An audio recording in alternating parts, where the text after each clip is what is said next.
Oke. Udah muncul ya ini ya.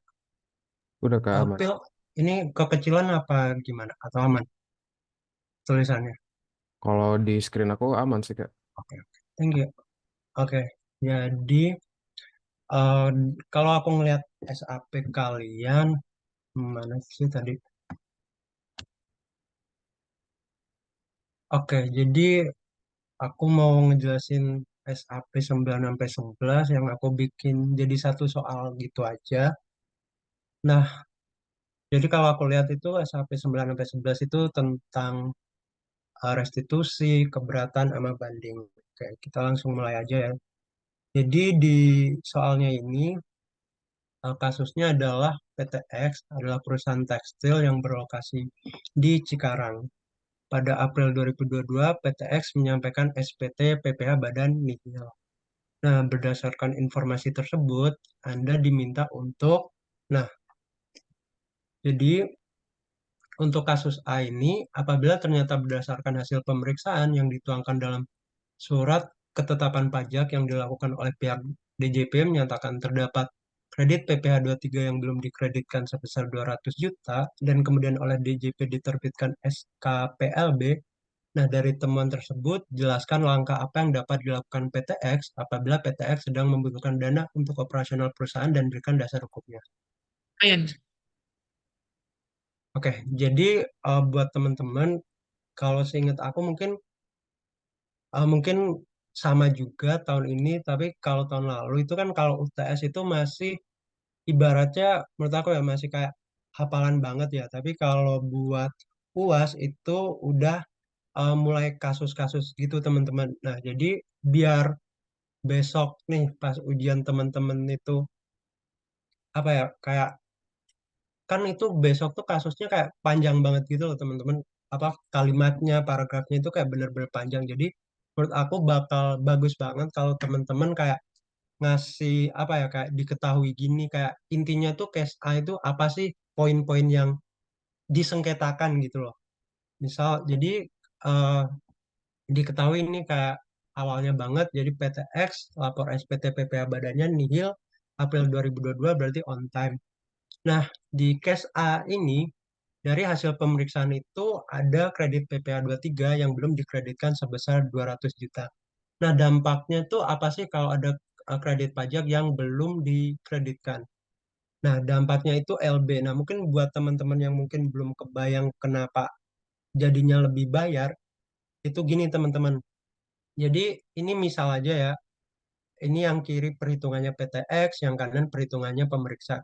Jadi let's say PTX ini punya PPh terutangnya itu 1 miliar gitu. Nah, terus dia punya kredit pajaknya itu juga kebetulannya juga sama nih 1 M. Jadi PPh yang harus dibayarnya 0 alias nihil. Nah, tapi dari perhitungannya pemeriksa dengan PPh terutangnya 1 M, terus kreditnya juga ada 1 M, tapi pemeriksa nemu nih ada kredit PPh tiga yang belum dikreditkan. Nah, kredit PPh tiga itu apa? Ini aku nggak tahu ya udah dipelajarin atau belum, tapi kalau belum, jadi kredit PPh tiga itu kayak atas harta kayak royalti, dividen, terus sewa gitu, terus ada jasa juga.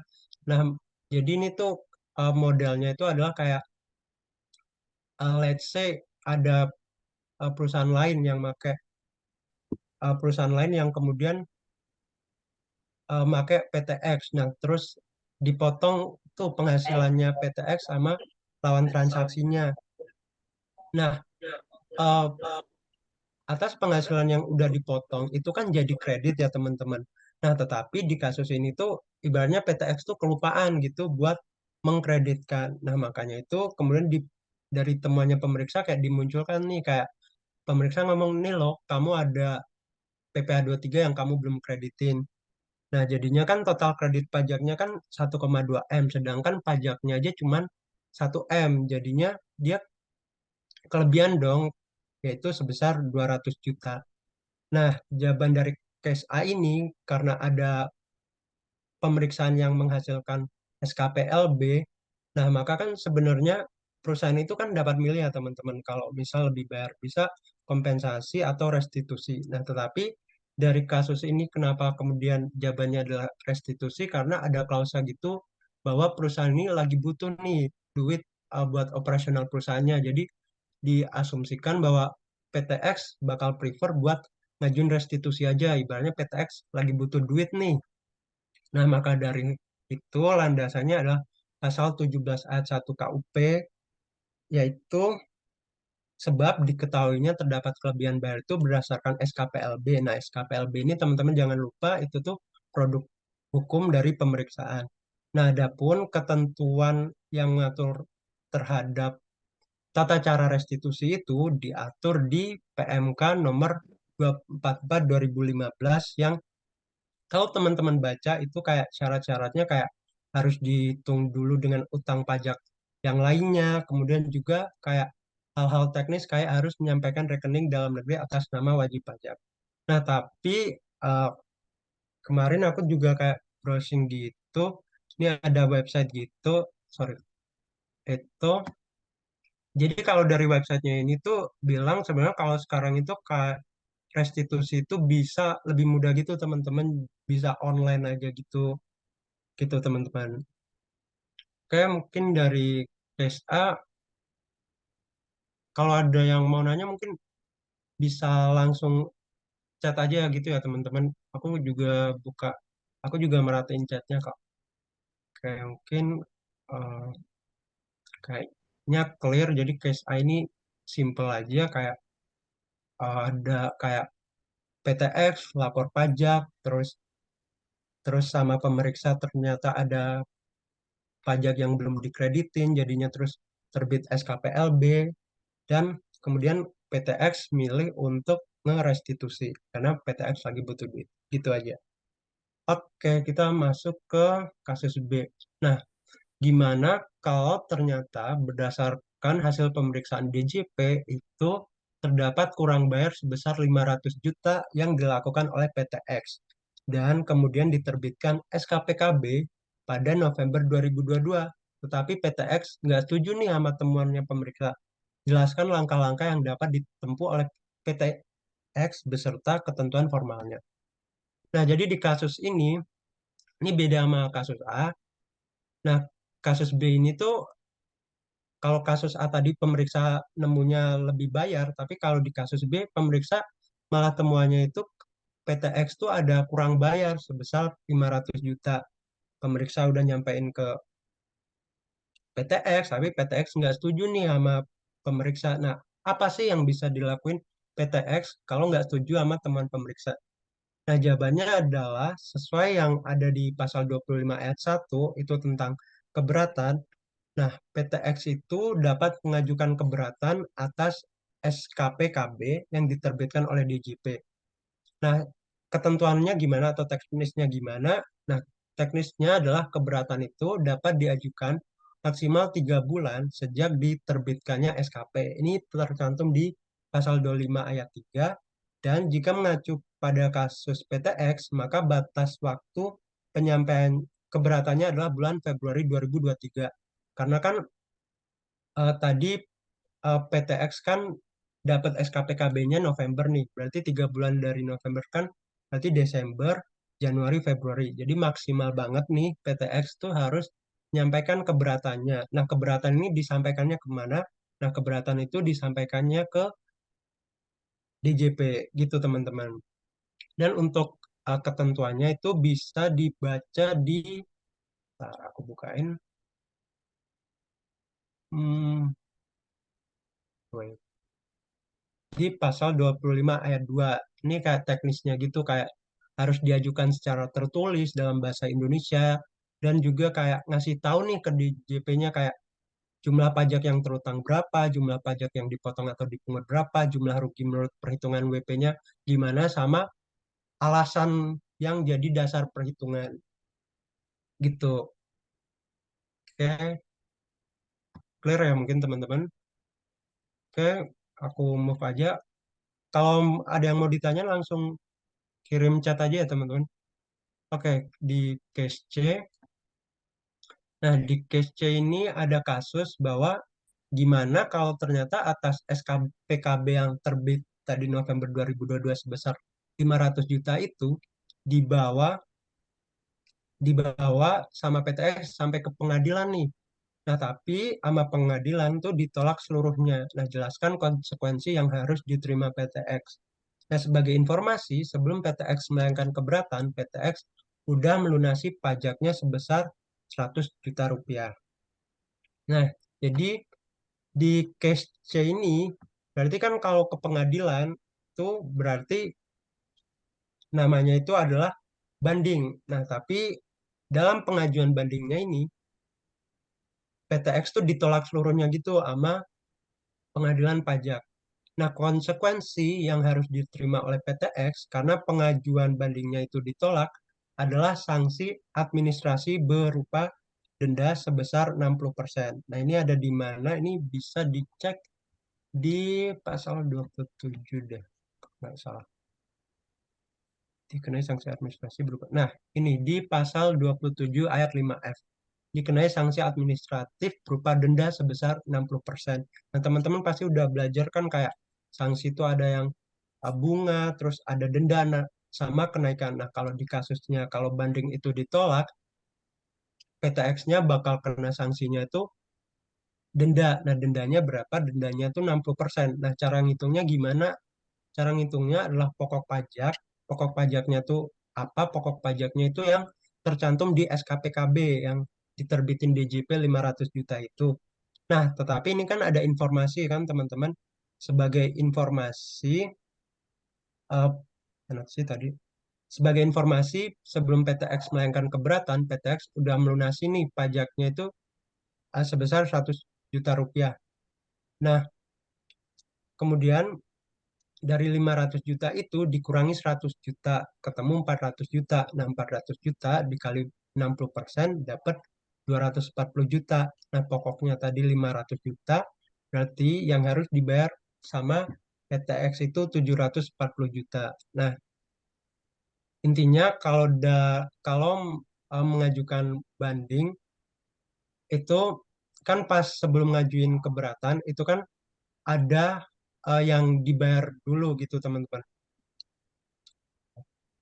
Berarti bunga di 30% di waktu fase keberatan itu nggak berlaku ya, Kak. Ini seingat aku karena di sini itu ada tulisan bentar.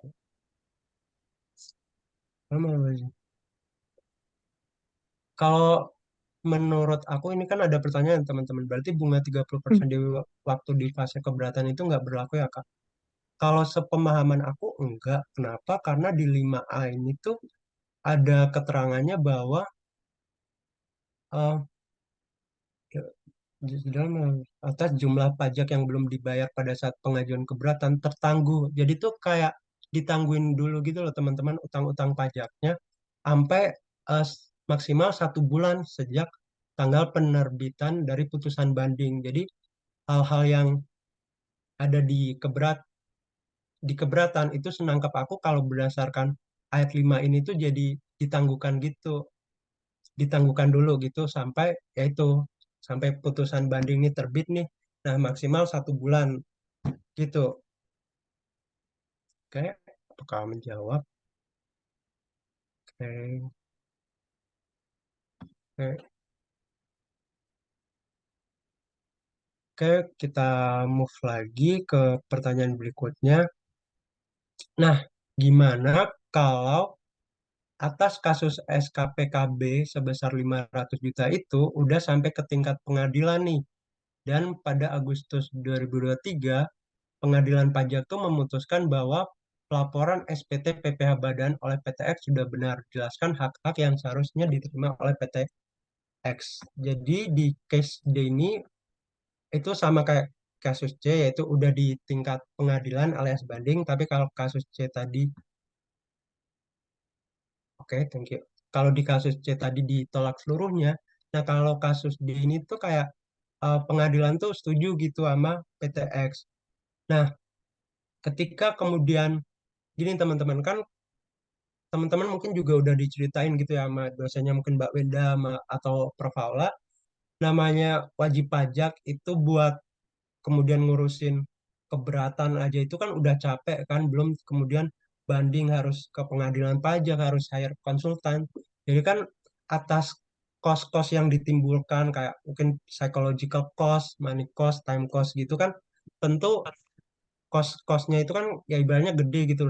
Nah, maka dari situ diatur juga nih kalau misalnya um, wajib pajak itu menang atau kalau enggak juga kalau dikabulkan sebagian itu tuh juga dapat imbalan berupa bunga yang diatur di pasal 27B. Nah, cara ngitung bunganya itu gimana?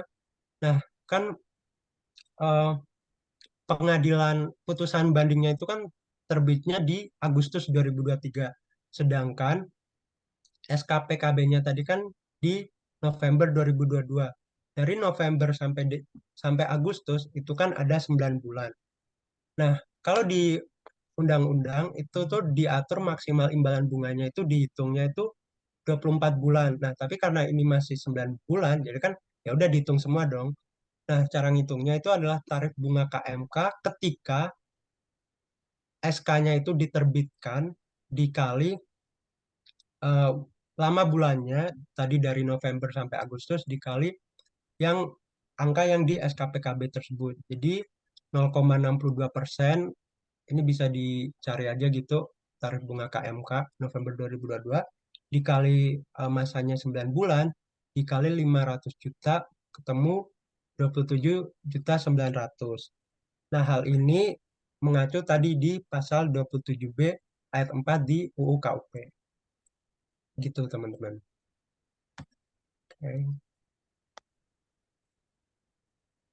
Hmm. Oke, mungkin kita boleh next saja. Oke.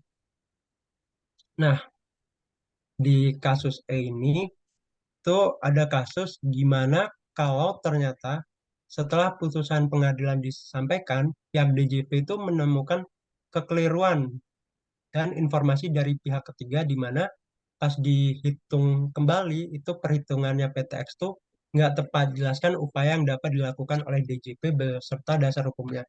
Nah, kalau dari tadi kita ngomongin upaya hukum dari Saya POV-nya, apakah dari Pak Rektor mengetahui terkait dari 50% itu? Karena di sini sorry boleh di-mute nggak ya? Oke, thank you. Mas Kaban ini. Oke, oke.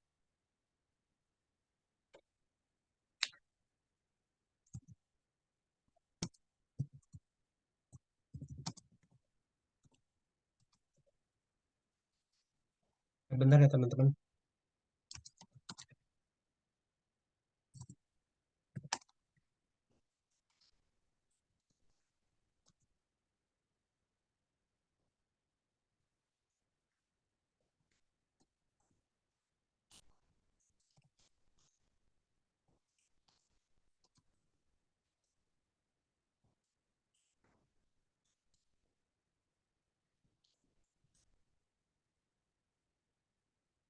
Oke, kita move. Jadi kalau dari tadi itu kita ngebahas upaya hukum yang dilakukan oleh wajib pajak, sekarang kita ngomongin upaya hukum yang bisa dilakukan oleh DJP. Nah, DJP itu, jadi kan tadi ibaratnya putusan pengadilan udah disampaikan nih, udah ketok palu tuh hakimnya. Tapi DJP itu nemu tuh kalau dari pihak ketiga, nah pihak ketiga tuh siapa? Nah, pihak ketiga itu jadi gini, pihak kesatunya itu PTX ibaratnya, terus pihak keduanya DJP, nah pihak tiganya itu misal lawan transaksinya PTX gitu, misal PTX tadi perusahaan tekstil mungkin jualan sama PT yang lain, PT A atau PT B atau apalah itu. Nah, dari berdasarkan temuan dan informasi itu, DJP melihat bahwa PTX tuh ada kekeliruan gitu. Nah, apa sih yang bisa dilakuin oleh DJP? Nah, jawabannya adalah yang bisa dilakukan DJP adalah DJP itu dapat mengajukan upaya peninjauan kembali atau PK ke mana kalau PK. Nah, PK itu ke Mahkamah Agung. Jadi kalau tadi keberatan itu kita ke DJP, kalau banding kita ke Pengadilan Pajak. Nah, kalau PK itu ke Mahkamah Agung. Nah, ini diaturnya nggak di KUP, tapi diaturnya di Undang-Undang Pengadilan Pajak, ada di pasal 91.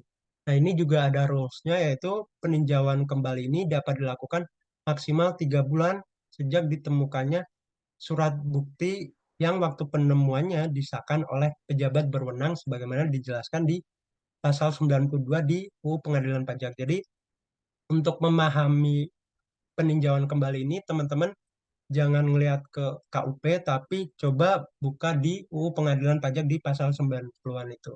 Nah, ini ada notes, yaitu bahwa kalau keberatan dan banding itu hanya diajukan oleh WP, kenapa? Kan kalau keberatan itu kan kita ngelawan DJP kan.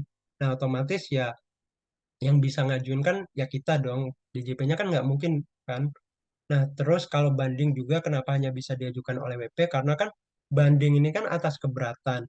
Nah, keberatan ini tuh kan yang ibaratnya yang ketok palu lah atau yang ngasih keputusan itu kan si DJP ya masa DJP mau mempersengketakan apa yang dia putuskan gitu. Nah, makanya kalau DJP itu mekanisme yang bisa diambil oleh DJP itu ketika mungkin tahu kalau ada kekeliruan dari wajib pajak itu bisanya itu adalah peninjauan kembali. Oke, oke kita lanjut ke kasus F. Nah, kasus F ini adalah apabila ternyata dari temuan yang berasal dari pihak ketiga tersebut, kemudian terbukti PTX memalsukan dokumen-dokumen yang dilampirkan, jelaskan konsekuensi yang harus dihadapi PTX beserta dasar hukumnya. Nah, ketika udah ngomongin pemalsuan ini, teman-teman pokoknya harus mikirnya tuh pidana gitu, karena aku lihat juga SAP kalian juga ada ngomongin pidana ya, walaupun seingat aku pidana pajak itu baik pas kuliah atau pas UAS tuh kayaknya benar-benar nggak pernah disinggung sih, tapi bolehlah kalian ngapalin aja gitu pasalnya. Nah, untuk kasus F tadi kan PTX ini ternyata masuk ini dokumen-dokumen perpajakan yang dia lampirin nih. Nah, jadi kalau berdasarkan pasal 39 itu PTX bakal terkena sanksi pidana penjara sama ada sanksi denda juga. Nah, gitu sih teman-teman dari kasus A sampai kasus F ini. Kalau teman-teman ada yang mau ditanyain, aku persilakan langsung nanya aja. Nah, tapi kan aku juga mau ngejelasin juga teman-teman. Jadi kalau mungkin teman-teman ada yang uh, anaknya yang lebih suka kayak ketika belajar itu nonton video, nih aku ada channel, ada playlist yang menurut aku tahun lalu juga pas sebelum aku UAS KUP ini aku juga belajarnya banyak dari sini dan menurut aku bakal ngebantu banget. Mungkin teman-teman bisa cek juga. Nah, di sini aku mau ngejelasin tentang alur pemeriksaan dan sengketa pajak. Nah,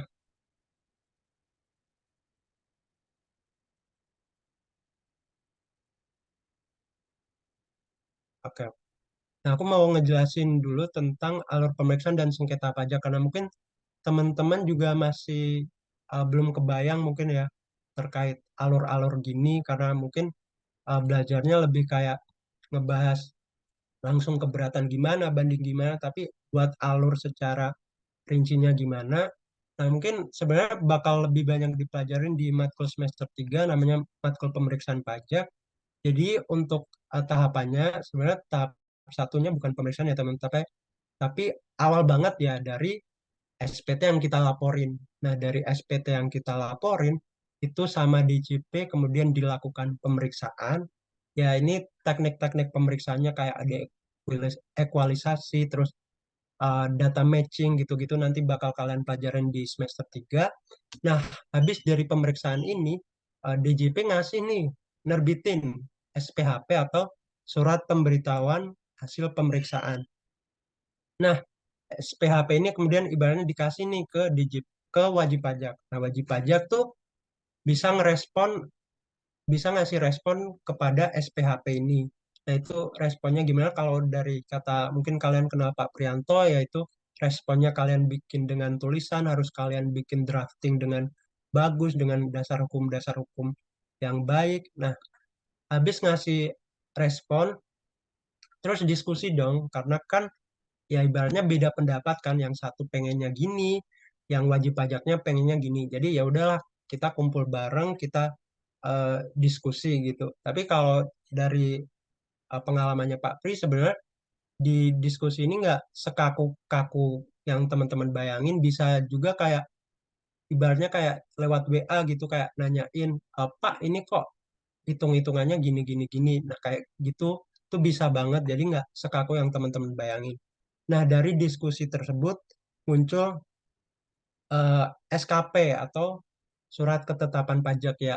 Ya seperti yang teman-teman pelajarin, ada SKP LB, SKP KB, sama SKP nihil gitu.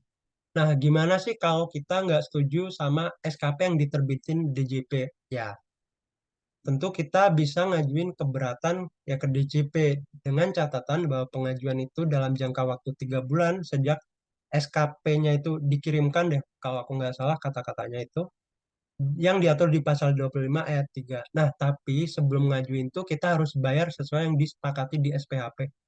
Nah, jadi ini tuh kalau seingat aku sistemnya, jadi nanti di SPHP itu kayak ada perhitungan-perhitungan gitu kan teman-teman.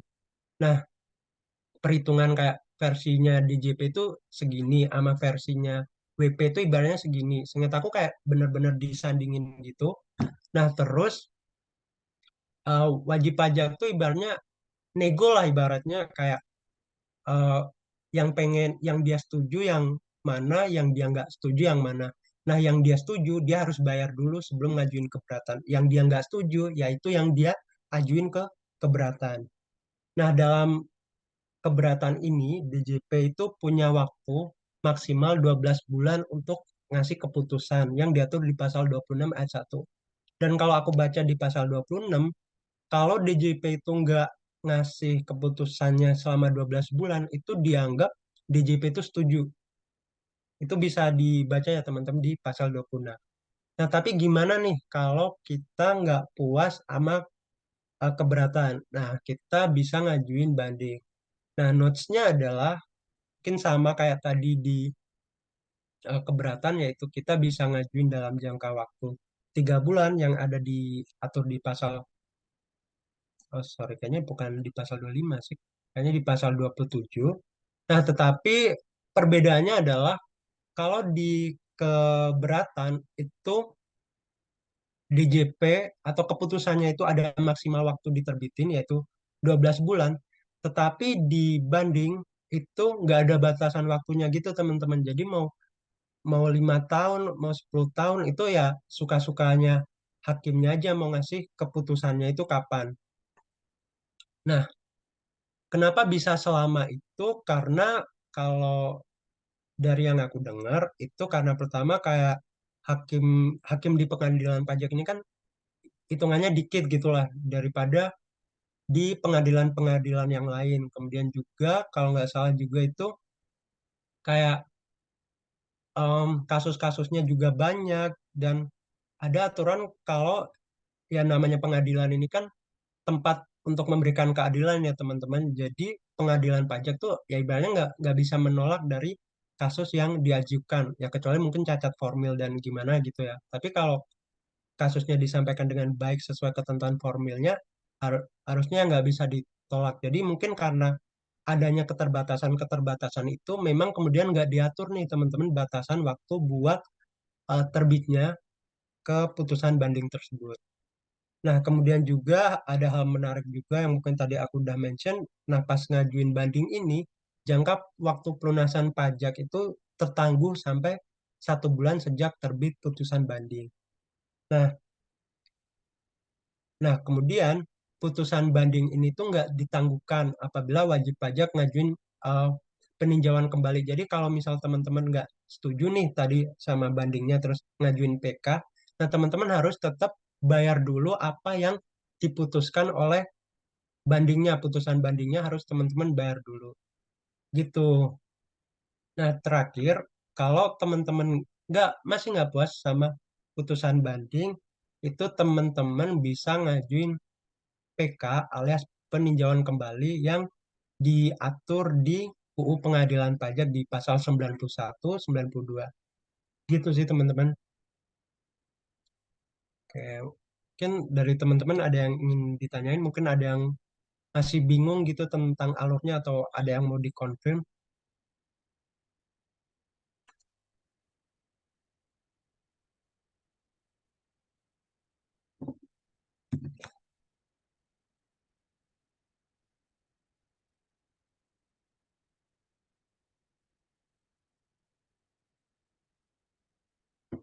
Oke, kayaknya mungkin nggak ada ya teman-teman. Oke, mungkin Farhan, apakah udah aman? Oke, Lex. Oke, mungkin teman-teman kalau mungkin besok nih dari ngebaca sheetnya mungkin ada pertanyaan nanti boleh banget buat PC aku nanti kalau aku sempet bakal aku respon juga. Oh ini udah yang dibayar awal aja. Ntar ada pertanyaan Kak, izin tanya berarti kalau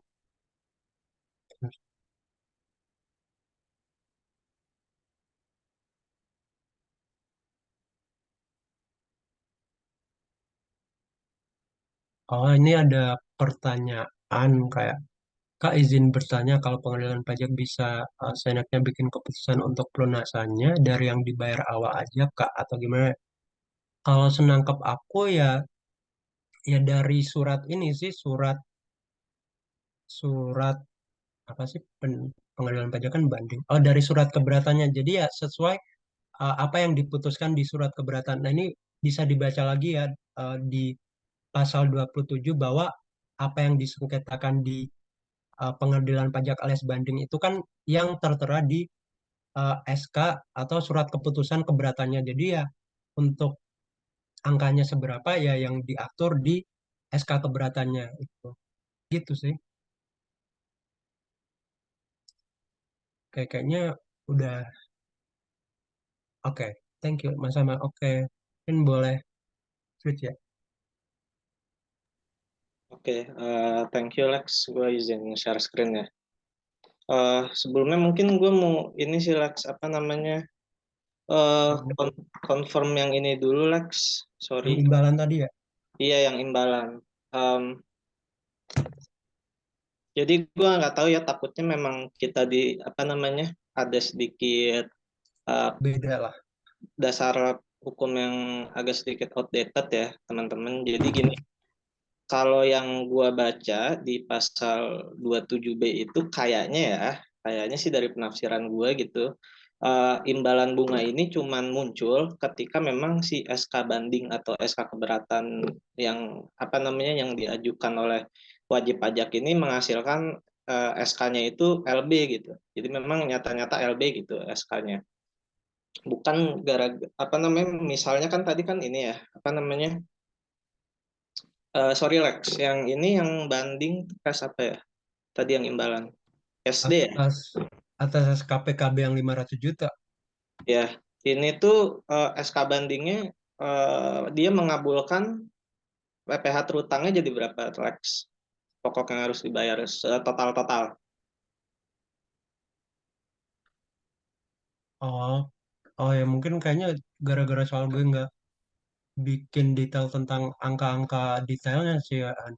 Nah, ya jadi apa namanya? eh Jadi lu nggak ini sih Lex apa namanya yang PPh terutang di SK bandingnya ya lu nggak sebutin ininya SK bandingnya apa namanya memutus apa namanya jumlah pajak terutangnya berapa? Oke nggak apa-apa sebenarnya ini gara-gara ini juga sih guys apa namanya salah satunya emang peraturannya berubah. Jadi sebelumnya itu mungkin kita bisa lihat ya sebelumnya ini dari Blogspot tapi nggak apa-apa lah ini percayalah ini sama guys sama yang di undang-undang walaupun dari Blogspot gitu. Jadi sebelum Undang-Undang HPP itu memang ada yang namanya itu pasal 27A. Kalau kita lihat itu di Undang-Undang HPP itu pasal 27A itu dihapus, teman-teman. Jadi pasal 27A itu bilang kayak gini, apabila pengajuan keberatan permohonan banding atau permohonan peninjauan kembali dikabulkan sebagian atau seluruhnya, selama pajak yang masih harus dibayar sebagaimana dimaksud dalam SKPKB bla bla bla bla bla menyebabkan kelebihan pembayaran pajak, kelebihan pembayaran dimaksud dikembalikan dengan ditambah imbalan bunga sebesar 2%. Nah, jadi maksud konteks peraturan pasal 27A ini dia make sense kalau kita masih pakai undang-undang yang lama, teman-teman. Misalnya undang-undang tahun 2000. Nah, kenapa make sense gitu ya?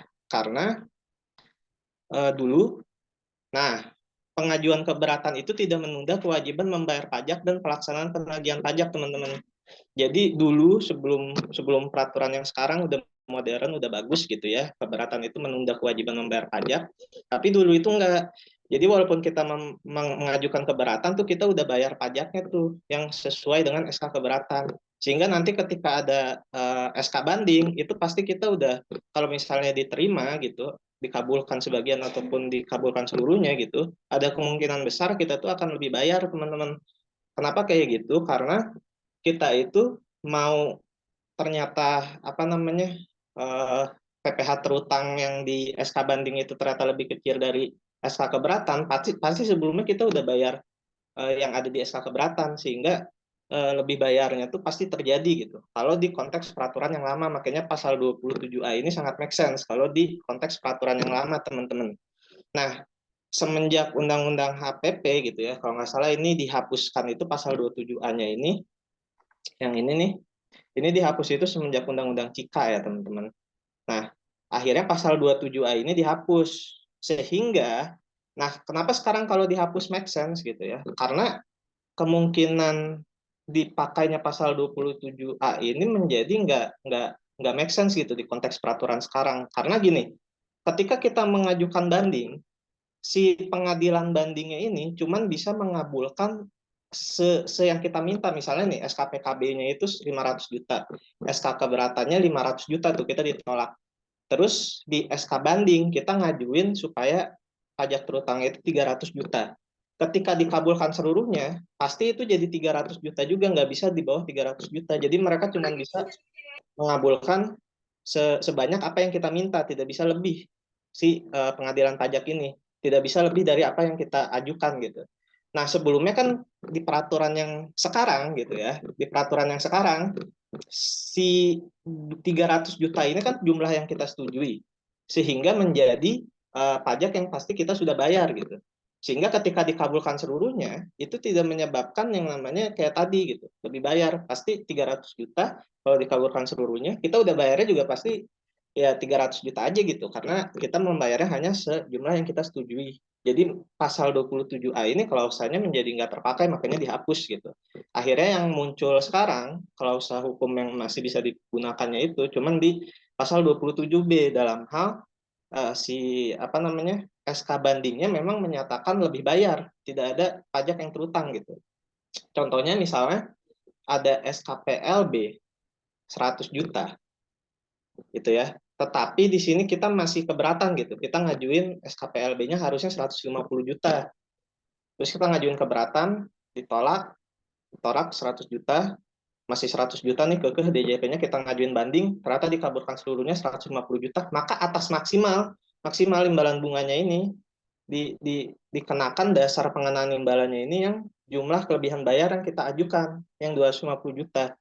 Jadi memang ada apa namanya, mungkin referensi ininya ya masih mengacu ke yang 27A, tapi sekarang 27A ini udah dihapus karena ya memang secara desain hukum yang di undang-undang sekarang itu nggak mungkin terpakai klausalnya, makanya dihapus aja. Habis itu sekarang dimunculkan pasal 27B. Jadi nggak tahu ya, mungkin kalian bisa make sure lagi ke dosen kalian gitu ya. Jadi sekarang pasal 27B ini cuman kalau misalnya si SK banding atau SK keberatannya itu menyatakan lebih bayar, bukan pengurangan PPh terutang. Jadi memang ada lebih bayar gitu ya SK bandingnya menyatakannya. Nah, ini juga diperkuat di ayat 2-nya gitu ya. Diberikan terhadap penerimaan pajak paling banyak sebesar jumlah lebih bayar yang disetujui wajib pajak dalam pembahasan akhir. Jadi dilihat nih waktu pembahasan akhir jumlah lebih bayar yang disepakatinya berapa gitu. Berarti kan ini udah jelas-jelas memang wajib pajaknya mengajukannya juga LB gitu pas mengajukan keberatan ataupun either banding gitu ya. Mungkin itu aja sih ya yang mau dikonfirm. Jadi kalau tahun kemarin sih imbalan bunga memang ini sih guys jarang keluar, tapi di tahun-tahun yang sebelumnya sempat keluar. Tapi kalau spesifik tahun kemarin sempat nggak keluar sih ya kalau untuk yang imbalan bunga ini. Cuman good to know aja sih imbalan bunga ini, takutnya kan keluar gitu ya. Jadi kalian udah tahu cara ngitungnya gitu. Tapi please make sure aja ini apakah masih bisa dipakai klausanya gitu. Takutnya soalnya udah nggak bisa dipakai karena yang tadi udah aku jelasin gitu ya. Oke, mungkin sekarang bisa masuk ke soal 2 ya, Strakarif tadi.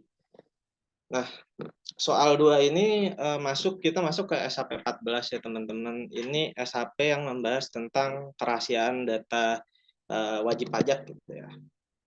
Jadi memang dalam peraturan perpajakan ini di KUP, selain mengatur dari sisi hak wajib pajaknya dan kewajiban wajib pajaknya, ini juga mengatur dari sisi fiskusnya gitu. Jadi selain kitanya yang diatur, fiskusnya juga diatur di sini nih di KUP gitu ya.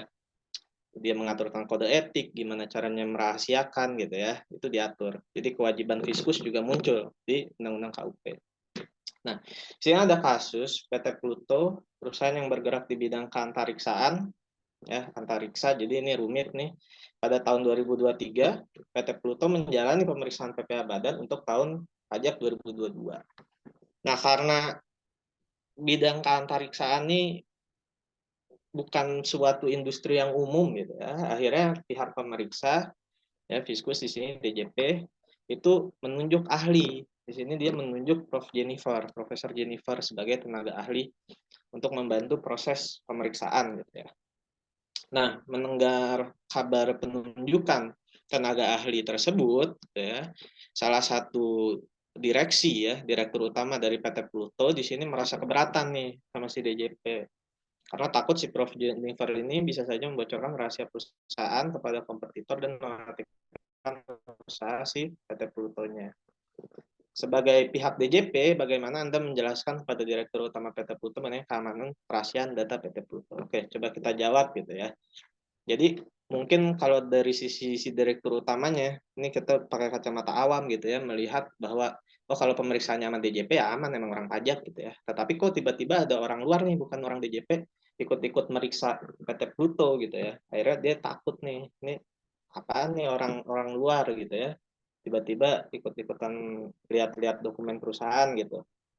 Nah, kalau tentang kerahasiaan data ini, sebenarnya cuma ada 3 pasal sih guys yang harus kalian tahu. Nggak harus hafal karena kayaknya open book ya harusnya. Gue nggak tahu, tapi kalau pas zaman gue open book gitu ya. Tapi supaya kalian nyarinya lebih cepat gitu, mental note saja kalau tentang kerahasiaan data itu yang dipakai pasal 34, 35, sama 41. Itu untuk ancaman pidananya. Nah, pasal 34 inilah yang mengatur mengenai klausul pelarangan pejabat pajak untuk mengungkapkan kerahasiaan si wajib pajak gitu ya. Sementara si ayat 2-nya ini meng-apply juga ternyata.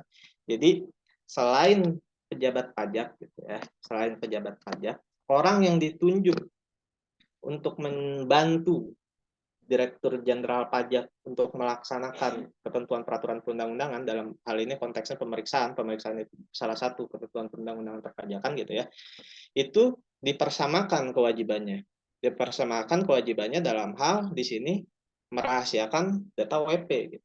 Sehingga argumen yang bisa kita bangun adalah gitu ya, ini cara jawabnya aja gitu ya, kerahasiaan data PT Pluto ini dijamin oleh undang-undang ya, spesifiknya ada di pasal 34 ayat 1 Undang-Undang KUP melarang pejabat yang melaksanakan tugas di bidang perpajakan untuk melakukan kerahasiaan wajib pajak, dan juga di pasal 34 ayat 2-nya ya, itu juga di-apply untuk larangan ini juga berlaku untuk para pihak yang ditunjuk sebagai ahli yang membantu proses pemeriksaan tersebut gitu. Nah, oke, kalau dilarang doang kan belum tentu gitu ya. Kalau larangan tanpa ancaman buat apa gitu ya. Sehingga di sini alangkah baiknya gitu kita juga mencantumkan tentang ancamannya nih. Kalau ngelanggar gimana? Kalau cuma larangan doang ya pepesan kosong gitu ya. Nah, ancamannya ya ini diaturnya di pasal 41 Undang-Undang KUP. Nah, ancamannya ini pidana. Pejabat yang karena kealpaannya tidak memenuhi merahasiakan hal sebagaimana dimaksud dalam pasal 34. Pasal 34 balik lagi ke yang ini ya. Nah, ini kalau dia alpha, ancamannya alpha itu lala ya, artinya secara tidak sengaja dia mengungkapkan. Jadi nggak cuman yang secara sengaja doang, yang nggak sengaja keceplosan gitu ya, ember mulutnya, itu bisa dipidana juga kalau tentang data kerahasiaan wajib pajak. Gitu ya. Di sini pidana kurungan paling lama 1 tahun dengan denda paling banyak 25 juta. Dan kalau dia dengan sengaja lebih besar lagi gitu ya, pidana penjaranya bisa sampai 2 tahun, dendanya 50 juta. Nah, next kita coba jawab nomor yang B ya. Sorry. Oke.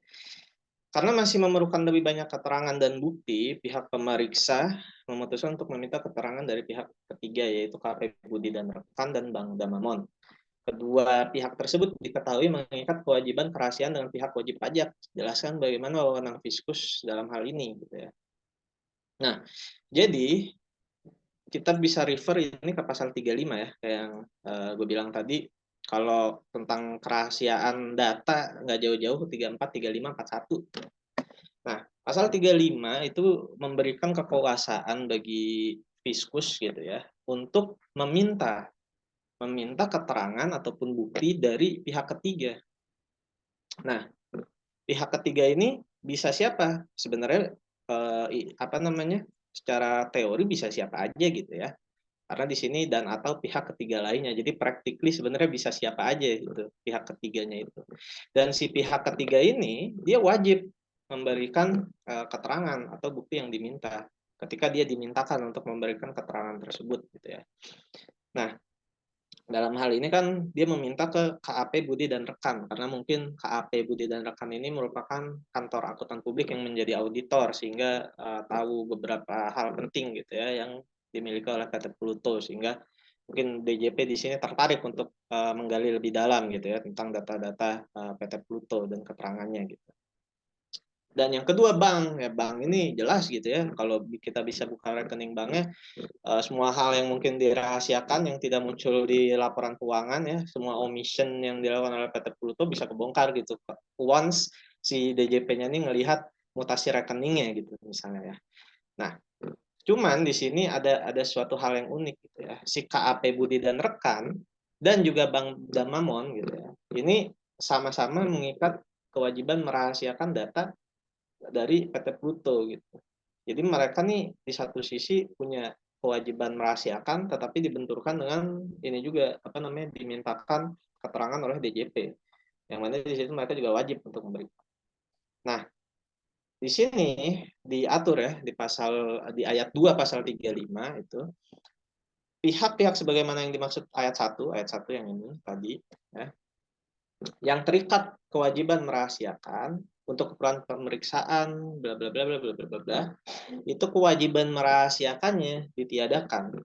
Jadi ini yang untuk mereka nggak ada kewajiban merahasiakan, harus wajib memberikan keterangan yang terkait dengan PT Pluto di situ. Nah, cuman unik untuk bank karena bank ini kewajiban merahasiakannya bukan lagi diikat dalam perjanjian perdata gitu ya. Kayak misalnya KAP Budi dan Rekan ini kewajiban merahasiakannya cuma mungkin dalam bentuk kontrak kontrak jasa gitu ya. Dalam kontraknya disebutkan misalnya KAP Budi tidak boleh membocorkan ini.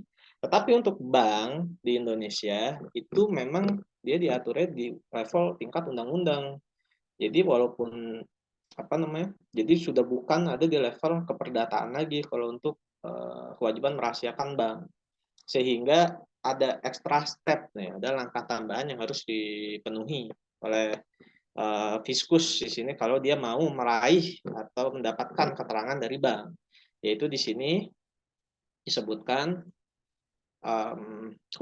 kewajiban merahasiakan tersebut ditiadakan kecuali untuk bank, kewajiban merahasiakan ditiadakan atas permintaan tertulis dari Menteri Keuangan. Secara prakteknya kalau kalian mau tahu itu nanti Menteri Keuangan bikin surat ke BI nanti forward lagi ke bank yang dimaksud gitu. Jadi nggak langsung Menteri Keuangan ke bank ya. Jadi biasanya Menteri Keuangan bilang dulu ke BI baru bilang ke bank yang dituju gitu secara prakteknya. Tapi di undang-undangnya dibilangnya cuma dari Menteri Keuangan doang gitu. Oke. Nah, jadi kita udah tahu bahwa pihak ketiga di sini wajib memberikan keterangan, ya, dan kerahasiaan itu ditiadakan baik untuk hampir semua untuk semua pihak ya sebenarnya, untuk semua pihak ketiga, bahkan termasuk bank. Tetapi memang untuk bank ini ada extra step yang harus dipenuhi oleh si fiskus, gitu ya. Sehingga cara jawabnya aja ini ya, apabila dalam melaksanakan pemeriksaan dibutuhkan keterangan atau bukti dari pihak ketiga, oke, kewajiban. Oke, nanti ini bisa kalian baca ya, tapi intinya kayak gitu. Kalau yang bank itu harus ada extra step-nya. Oke, sekarang yang C gitu ya. Pada tahun 2024 ternyata si PT Pluto ini terseret dalam kasus pidana. Pidananya ini suap dan pencucian uang. Ya, akhirnya KPK ini nih turun tangan.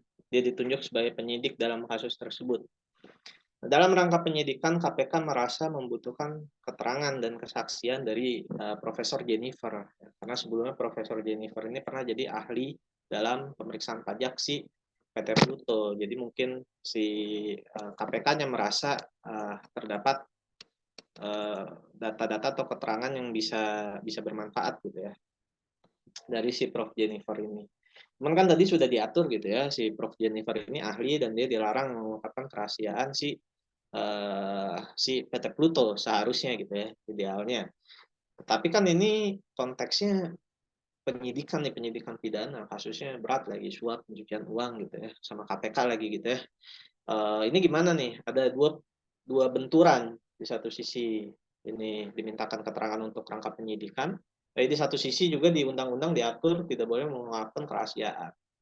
Nah, di undang-undang KUP, di undang-undang pajaknya sendiri, ini diatur sebenarnya di pasal 3 ya, pengecualian dari pengungkapan kerahasiaan gitu ya. Jadi walaupun ada larangan ini ditiadakan ketika ada kata-kata demi kepentingan negara, koma, dalam rangka penyidikan, koma, penuntutan, atau dalam rangka mengadakan kerjasama dengan lembaga negara instansi pemerintah, bla bla bla bla. Menteri Keuangan berwenang memberikan izin tertulis kepada pejabat sebagaimana dimaksud ayat 1 dan tenaga ahli sebagaimana dimaksud pada ayat 2 untuk memberikan keterangan dan memperlihatkan bukti tertulis dari atau tentang wajib pajak pada pihak yang ditunjuk. Oke. Jadi si Prof Jennifer ini bisa ya boleh mengungkapkan kerahasiaan si PT Pluto kepada KPK. Kenapa? Karena di sini terdapat dalam rangka penyidikan ya, dalam rangka penyidikan. Penyidikan ini kan proses pidana gitu ya, proses kasus di pidana gitu. Nah, cuman di sini ada step formilnya gitu ya, ada rangkaian formilnya juga gitu, di mana Menteri Keuangan di sini memberikan izin terlebih dahulu nih. Izinnya juga harus tertulis kepada si Prof Jennifer-nya bahwa oh iya kamu bisa nih memperlihatkan bukti ya atau keterangan tentang si wajib pajak kepada KPK gitu. Ya, jadi jawabannya singkatnya boleh si Prof Jennifer asal sudah mendapatkan izin dari Menteri Keuangannya. Maka cara jawabnya bisa kayak gini ya, salah satu contoh cara jawabnya. Dan mungkin apakah ada yang ditanyain untuk soal SAP 14 ini tentang kerahasiaan data?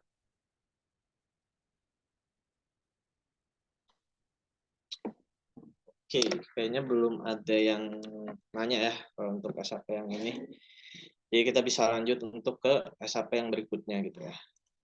Soal 3 maksudnya. Soal 3 ini tentang SAP 12. Kayaknya ini pendek ya. Mungkin ke soal 4 dulu yang SAP 13 yang agak panjang.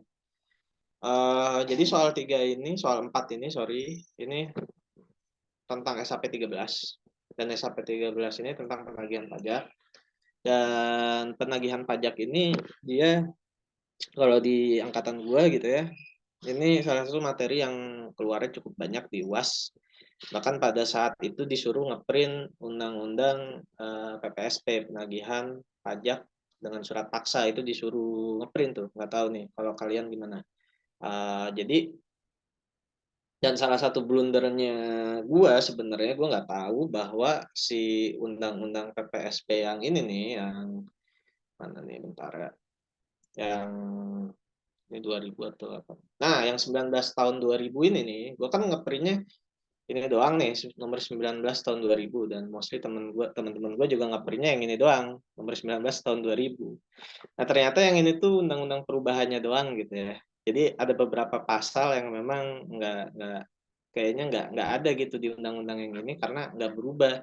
Sehingga kalau mau nyari kata per katanya ya secara akurat harus lihat yang ini, undang-undang originalnya nomor 19 tahun 1997.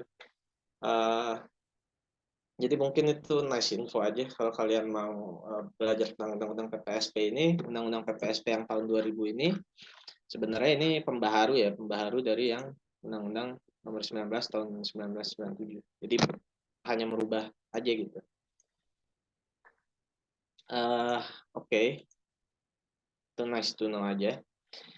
Nah, alur penagihan pajak ini, oke kita lihat kasusnya dulu. PT Santaurus tanggal 1 Januari 2024 diterbitkan STP dengan total jumlah sanksi pajak sebesar 250 juta. PT Santaurus tidak menghiraukan STP tersebut dan tidak melakukan pembayaran ataupun upaya lain atas STP tersebut. Disebutkan dan jelaskan alur upaya penagihan pajak yang dapat dilakukan oleh Fiskus. Nah, untuk alur penagihan pajak ini sebenarnya paling gampang belajarnya pakai ini ya, kayak alur waktu gitu yang kayak gini. Ini dapatnya dari Ortex, kalian bisa lihat websitenya. Ini sebenarnya lebih gampang belajarnya kayak gini. Cuman ini memang ada yang sedikit agak oversimplified. Nanti bakalan aku jelasin secara detail beberapa bagian yang mungkin kalian harus notice gitu ya, bahwa ini nih ada detail yang missing gitu ya dari si infografis ini, karena mungkin masalah biar sederhana enak dilihat gitu ya. Tapi secara umum kayak gini gitu ya. Jadi ada munculnya dasar penagihan. Nah, dasar penagihan ini macam-macam guys. Bisa jadi STP kayak yang ada di kasus, bisa juga SKPKB, atau bisa juga yang lain gitu ya. Misalnya SK keberatan, SK banding, itu merupakan dasar penagihan. Dan jatuh temponya ini dia pakai jatuh tempo yang umum ya, pasal 9 pasal 9 ayat 3 atau ayat berapa, itu 1 bulan ya. SKPKB, STP, SK banding, SK keberatan itu 1 bulan. Jadi itu jatuh tempo yang umum. Nah, setelah tanggal jatuh tempo gitu ya, 1 bulan kan jatuh temponya 1 bulan nih. Setelah jatuh tempo itu ada waktu 7 hari. Setelah 7 hari dari tanggal jatuh tempo itu belum terjadi pembayaran pajak gitu ya, dari sini ke sini nih belum ada pembayaran pajak. Yang DJP di sini bisa menerbitkan yang namanya surat teguran gitu ya. Nah, yang kayak gini-gini nih, yang nagih-nagih pakai surat-surat gini nih, ini yang kita namakan dengan proses penagihan pasif gitu. Takutnya ini ditanya soalnya di angkatan gue kalau nggak salah keluar itu apa namanya, pembagian penagihan pasif sama penagihan aktif alurnya kayak gimana gitu. Jadi basically kalau yang pakai surat-surat gini nih, STP, dasar penagihan kan STP. Habis itu surat teguran, surat paksa, ini yang kita sebut namanya penagihan pasif gitu. Jadi baru pakai surat-surat doang gitu. Nah, penagihan aktif dimulainya sebentar dulu deh, selesain gitu ya. Setelah surat teguran ini lewat 21 hari, ya, ini si DJP bisa mengeluarkan yang dinamakan surat paksa. Nah, setelah adanya surat paksa nih, ini udah lampu kuning kemerah-merahannya merah banget gitu ya buat wajib pajak. Karena dalam jangka waktu 2 kali 24 jam kalau masih belum ada pembayaran gitu ya, maka ini mulai masuk ke penagihan aktif.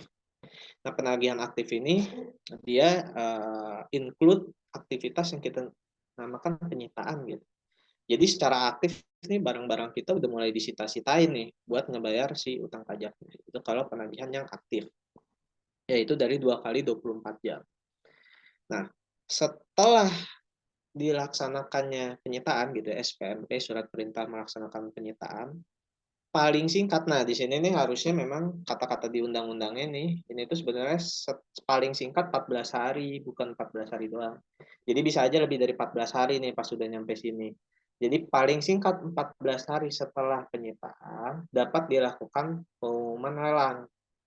Nah, ini kita fokus ke yang pengumuman lelang dulu ya. Kalau yang pemindah bukuan ini nanti dulu. Nah, pengumuman lelang ini baru pengumuman doang. Artinya baru dikumpulin dulu nih orang-orangnya untuk tahu bahwa bakalan ada lelang ini nih, lelang barang-barang ini, misalnya tanah A, tanah B, atau rumah A, rumah B, mesin A, mesin B dari hasil sita gitu ya. Ini baru pengumuman doang. Nah, paling singkat 14 hari, lagi-lagi di sini ya. Ini harusnya kata-katanya ada paling singkat 14 hari. Jadi memang ada kemungkinan lebih dari 14 hari. Paling singkat 14 hari setelah pengumuman lelang, lelang benerannya dilaksanakan gitu ya. Nah, setelah lelangnya dilaksanakan ya udah duitnya dipakai buat bayar utang pajak gitu ya. Dan hak si wajaknya atas kepemilikan barang yang dilelang ya sudah tidak bisa diselamatkan gitu. Nah, selama semua proses ini nih, dari sini, surat paksa, SPMP, sampai pengumuman lelang dan jeda dari pengumuman lelang ke lelangnya ini, si wajib pajak masih diberikan kesempatan untuk bayar utang pajaknya dan si barangnya nggak jadi dilelang. Tetapi once sudah pelaksanaan lelang itu udah nggak bisa, udah kepemilikannya udah nggak bisa direcovery gitu, udah istilahnya udah hilang gitu, udah diganti sama pelunasan utang pajak gitu ya.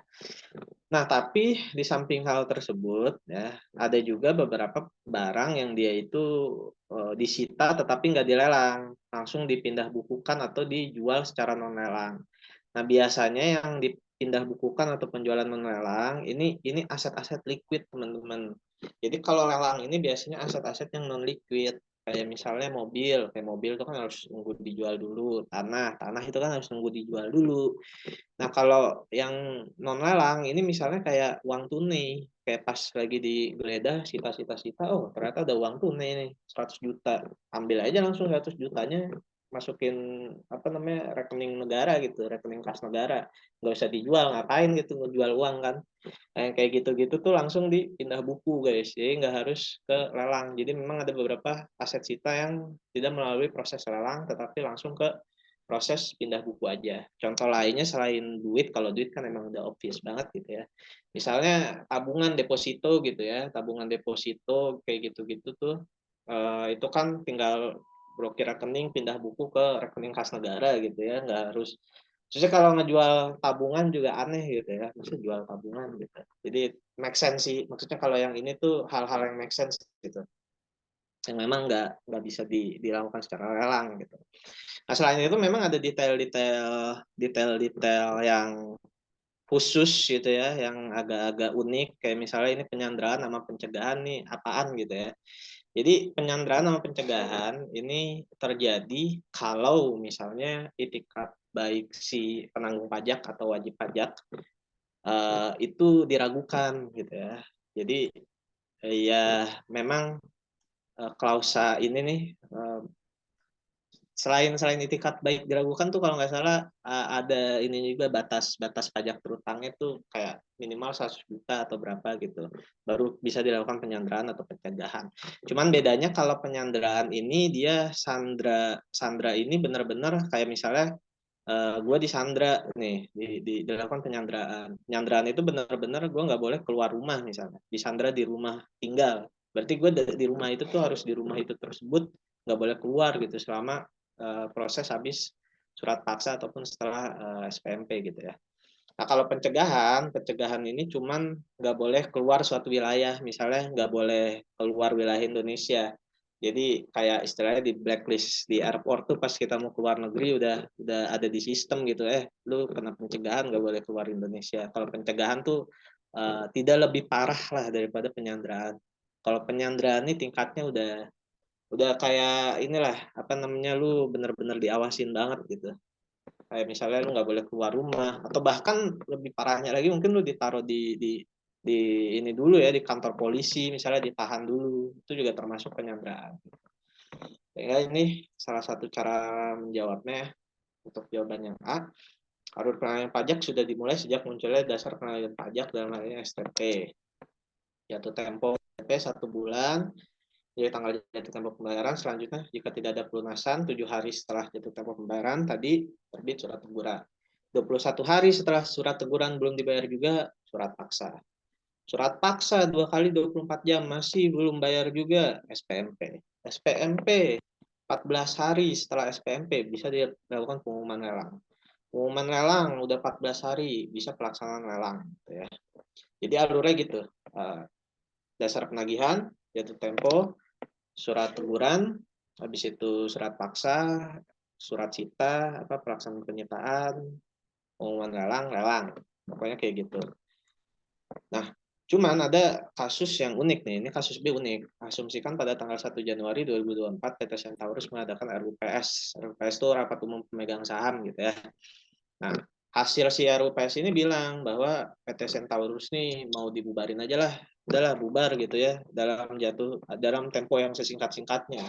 Waduh, kalau PT-nya mau bubar ini utang pajaknya gimana gitu ya? Masa PT bubar utang pajaknya belum bayar nih gimana gitu ya? Kalau nunggu jatuh tempo kelamaan ini likuidasinya udah cepet, udah mau cepet-cepetan gitu ya.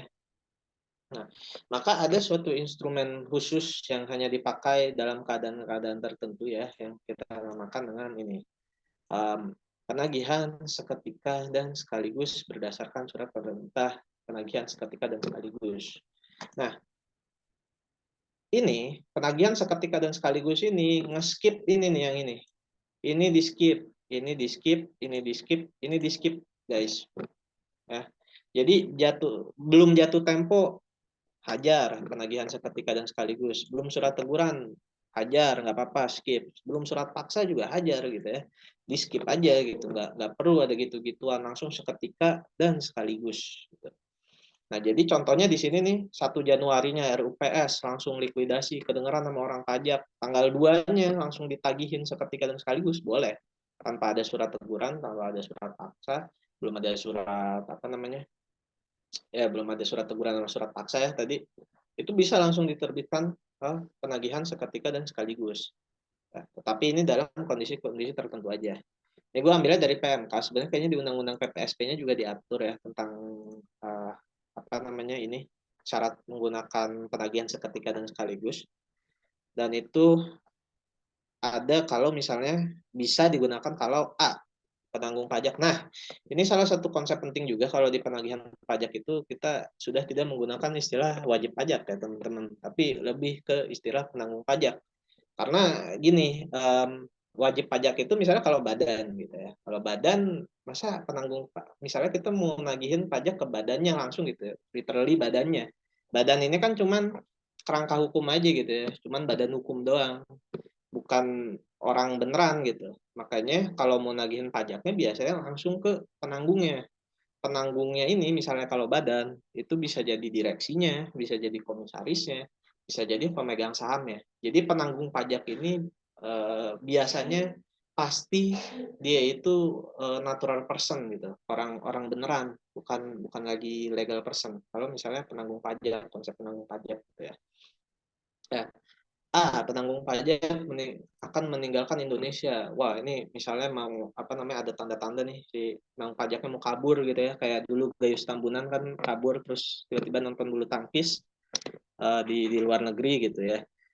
Ini jadi susah kan gitu nagihinnya kalau udah keluar negeri. Akhirnya bisa tuh penagihan seketika dan sekaligus. Terus penanggung pajak memindahkan barang yang dimiliki yang dikuasai untuk menghentikan atau mengecilkan kegiatan perusahaan atau pekerjaan yang dilakukan di Indonesia. Nah ini kelihatan nih, kayak misalnya aset-aset yang ada di Indonesia nih dijual-jualin nih, dipindah bukuin. Otomatis kalau aset-asetnya dijual-jualin gitu ya, apa yang mau disita gitu? Barang-barang di Indonesianya apa yang mau disita gitu, dijual-jualin. Oh ini udah ketahuan nih orang kayaknya mau kabur gitu. Itikat baiknya diragukan langsung, yang seketika dan sekaligus. Yang C, tanda-tanda bahwa badan dibubarkan, digabungkan. Nah, ini tadi ya, RUPS, ada rapat RUPS 1 Januari, bilang mau bubar, tanggal 2-nya langsung hajar. Penagihan seketika sekaligus. Gitu. Yang E, terjadi penyitaan atas barang penanggung pajak oleh pihak ketiga, atau terdapat tanda-tanda kepahilitan. Jadi ini gabung ya, gabung nih. Biasanya orang kan kalau mau bangkrut, biasanya ini, tanda-tandanya wah aset-asetnya udah mulai disita gitu ya karena utang-utangnya pada kagak dibayar, udah kelihatan nih wah ini mau bangkrut nih, ketika dan sekaligus supaya sebelum bangkrut bisa ditagihin dulu tuh ya. Jadi cara jawab normatifnya gitu ya, cara jawabnya di sini memang bisa pakai ada gitu ya, dalam keadaan tertentu yang mendesak, penagihan pajak dapat dilakukan tanpa harus menunggu jatuh tempo pembayaran ataupun menggunakan alur penagihan yang konvensional. Dalam kasus ini, karena PT Centaurus memiliki indikasi kuat akan dilakukan pembubaran dalam waktu dekat, Fiskus dapat melakukan penagihan seketika dan sekaligus. Hal ini dimaksudkan adalah proses penagihan bisa mengejar waktu sebelum perusahaan dibubarkan. Dasar hukum, nah dasar hukumnya ini selain di PMK ya. Nah, PMK nih jangan pakai yang di PMK. Kalian kalau pas ujian pakai aja yang undang-undang gitu ya, lebih kuat dasar hukumnya. Ada di pasal 6 Undang-Undang Nomor 19 tahun 2000. Itu undang-undang tentang PPSP. Oke, sampai 13 ini udah selesai. Apakah ada yang ditanyakan? Kan izin tanya tentang bang. Ya, kan 70 PP kalau putusan banding kena sanksinya itu 2% Kak. Sedangkan tadi kita sepakat yang 77B. Itu bukannya berlaku asas hak spesialis ya Kak. 7 undang-undang PP. Banding dikabulkan seluruh atau sebagian kena sanksinya itu 2%. Sedangkan tadi kita sepakat yang 27B. Bukannya berlaku asas hak spesialis ya Kak. Jadi pakai undang-undang PP atau gimana Kak? Banyak ya Kak. Oke. Nah ini makanya gue harus make sure juga nih. Apakah justru pasal 27A ini dihapus karena apa namanya di Undang-Undang PP-nya sudah muncul klausa yang demikian sehingga diperlukan pasal 27A atau gimana gitu. Jadi konteksnya pertanyaannya gini ya, ada di Undang-Undang Pengadilan ya, Undang-Undang Pengadilan Pajak. Yang mana gue belum baca tuh di Undang-Undang Pengadilan Pajak. Sorry, ini sanksi 2% itu maksudnya gimana ya? Apa namanya? Sanksi 2% ini maksudnya gimana?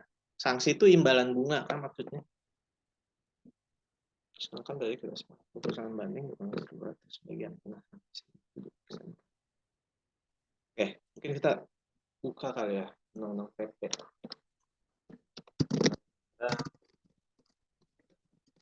Aku juga belajar hal baru juga. Kita sama-sama belajar aja.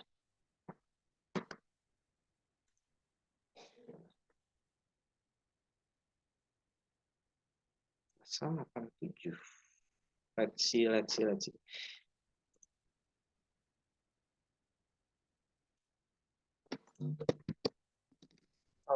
ya. Apabila putusan pengadilan pajak mengabulkan sebagian atau seluruh banding, kelebihan pembayaran pajak dikembalikan dengan ditambah imbalan bunga sebulan untuk paling lama 20. Di sini tuh ada kata-kata kelebihan pembayaran pajak ya. Jadi ini dia punya isi yang hampir sama dengan pasal 27A dan ini undang-undang lama juga ya, undang-undang tahun 2000. Nah, yang menjadi sedikit permasalahan memang di sini nih, yang ini ada kata-kata klausa kelebihan pembayaran pajak.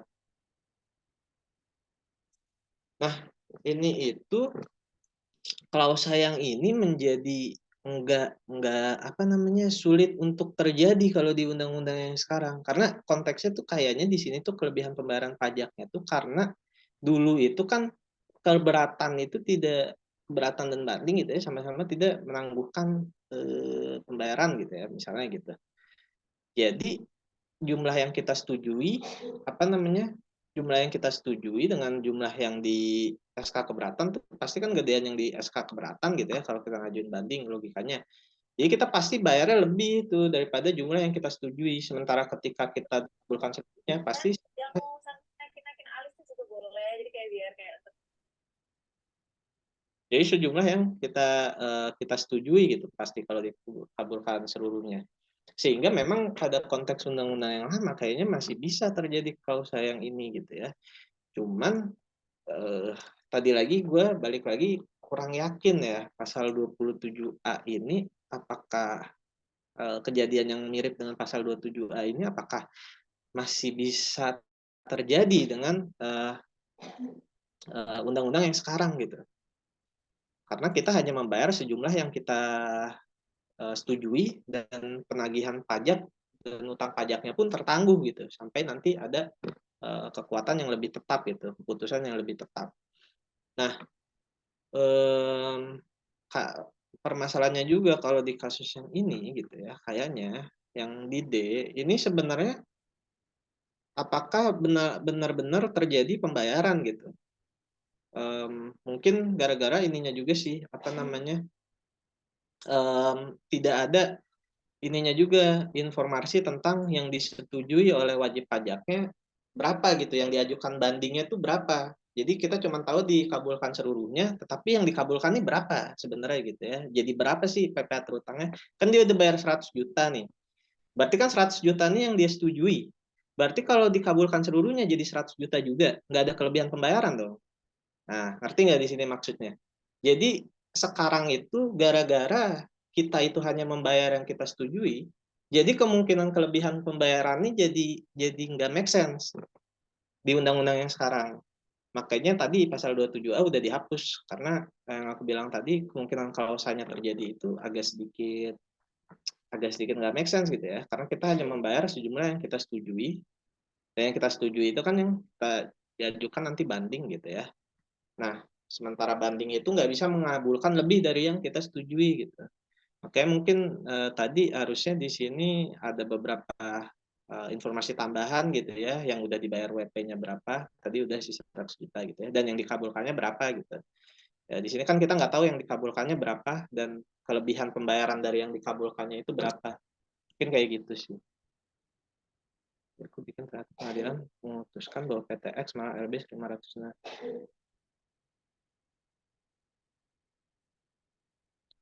Oh ya, ini Alex bilang kalau kasusnya tadi aku bikin ternyata pengadilan memutuskan bahwa PTX malah LB 500 juta, kalau gini baru dapat imbalan bunga. Nah, iya kayaknya gitu. Harusnya kalau misalnya LB 500 juta, dia dapat imbalan bunga tetapi maksimal dari sejumlah LB yang sebelumnya dia ajukan. Jadi kalau dia ngajuin LB-nya 100 juta, dikabulin 500 juta, sebenarnya agak nggak tahu juga itu mungkin atau enggak. Karena setahu gue banding itu nggak boleh mengabulkan lebih dari yang dimintakan oleh WP gitu. Dia minta 100 juta, nanti imbalannya itu maksimal yang 100 jutanya. Jadi dasar bunganya itu dari yang 100 juta, bukan dari 500 juta, walaupun LB 500 juta. Karena kalau di ayat 2, kita lihat di sini, imbalan bunga sebagaimana dimaksud ayat 1 diberikan terhadap pajak. Nah, sejumlah yang disetujui WP dalam pembahasan hasil akhir pemeriksaan atau surat pemberitahuan. Nah, kayak gini. Jadi kayaknya Han, yang diajukan gitu ya. Kayaknya. mau nanya, berarti itu gini ya, imbalan bunga ini kan tentang kelebihan, berarti itu emang harus dari awal tuh eh, wajib pajaknya itu ngajunya kelebihan gitu, LB gitu ya, Ya, atas LB. gue nangkapnya kayak gitu. Oh, nggak, soalnya gue bingungnya itu karena di 27 ayat 2 ya, itu kan ada Hmm, SKP-SKP gitu kan. ya. Kenapa kenapa SKPKB, SKPKBT, SKPLB sama SKPN kok terus juga bisa dapat imbalan gitu sih. Kalau Uh, dari gue bingungnya. ini konteksnya adalah ini kan yang nerbitin DJP ya, Lex. Maksud gue kayak bukan WP-nya, tetapi di sini dilihat WP-nya di sini gini. Terhadap kelebihan pembayaran pajak yang disetujui wajib pajak. WP-nya mintanya lebih bayar. Cuman kalau DJP kan bisa aja nerbitnya kurang bayar atau nihil gitu ya. Tapi Oh, si wajib pajaknya mintanya lebih bayar gitu. Jadi bisa bentar. PKB gitu. Tapi yang disetujuin kan sama WP-nya lebih bayar sebenarnya gitu. Tapi kalau WP-nya minta LB, tapi itu 27BA2 huruf C kan eh, DJP juga nerbitin SKPLB. Berarti itu yang disengketakan beda jumlah LB yang Ya, dipengenin gitu kah? biasanya gara-gara jumlah LB yang ditetapkan DJP itu lebih kecil daripada Ah, yang make, ditetapkan ya, WP. ya. Ya, Make sense berarti udah. ya. Eh, tolong mungkin kalian yang ini taken for grain of salt aja ya teman-teman. Takutnya gue juga salah gitu ya, takutnya. Karena ya mungkin imbalan bunga ini bisa jadi nggak keluar samsek gitu ya, karena Ya, nggak ribet gitu. Jadi taken for a grain of salt. Kalau bisa riset lagi dan tanya lagi ke dosen. Karena memang kasus yang kayak gini, gue belum pernah nemu realnya sih, yang real beneran ada yang memanfaatkan klausa klausa tersebut gitu ya gue belum belajar secara mendalam gitu yang real pakai klausa tersebut. Oke. paling dari gue sih ini sih Han. Eh, saya ingat gue tuh emang bunga nggak ditanyain ya, tapi yang ditanyain tuh itu denda-denda sih, kayak kayak Ya, kalau ngajuin sampai banding atau PK itu dendanya berapa persen. Cuma nanya persennya deh malah kalau nggak salah. Tapi yang ditanyain malah sebelum ini HPP itu. Ya, Nah, coba teman-teman juga baca yang sebelum HPP soalnya Mbak Wenda tuh emang suka iseng gitu sih emang berapa 100% deh kalau nggak salah. Tapi coba di make sure lagi aja ya guys. ya. Dendanya berapa persen gitu. Kalau yang sebelum HPP itu basically ini sih keberatan 50 banding 100. Kalau yang setelah HPP itu keberatan jadi 30 banding jadi 60 sanksinya. Memang kalau di Sisdur kebanyakan ngitung sanksi sih daripada imbalan. Cuman ya make sure aja sih, takutnya keluar ya, jaga-jaga. Ya coba coba make sure lagi aja kalau menurut gua. Gua nggak bisa komen komen secara definitif nih mengenai kasus yang tadi. Tapi dari pandangan gua kayak gitu ya, teman-teman. Oke, ini kita masuk ke soal terakhir aja ya. Soal terakhir ini singkat aja sih. Ini tentang SAP 12 ya, asas adaptasi. Asas adaptasi ini sebenarnya di tutor yang UTS sempat gue bahas ya, tentang pasal 16 dan pasal 36. Basically asas adaptasi atau pasal 16 sama 36 ini jadi semacam alternatif sengketa wajib pajak gitu ya. Jadi wajib pajak mungkin daripada sengketa yang pasal 25 atau pasal 27 tentang banding gitu ya, ribet.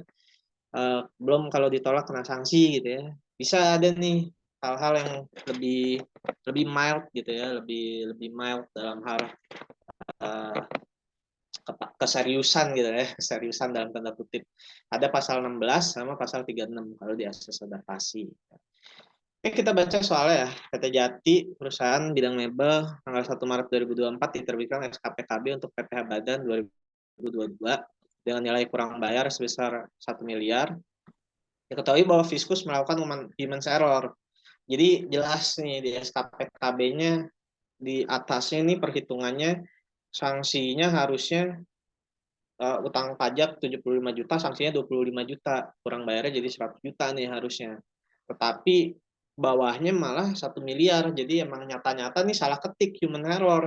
Harusnya 100 juta, malah ketambahan jadi 1 miliar. Ya gue nggak tahu sih ini masih bisa kejadian nggak sih kalau di zaman sekarang. Cuman ya anggaplah ini kejadian gitu ya, si human error ini. Jadi harusnya 100 juta, nolnya ketambahan 1 jadi 1 miliar gitu.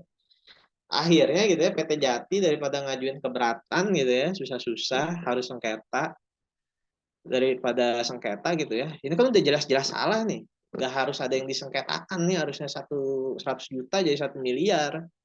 Anak SD juga tahu gitu ini salah gitu, kan sesuatu hal yang harus diperdebatkan. Akhirnya diajukanlah pasal 16 KUP gitu.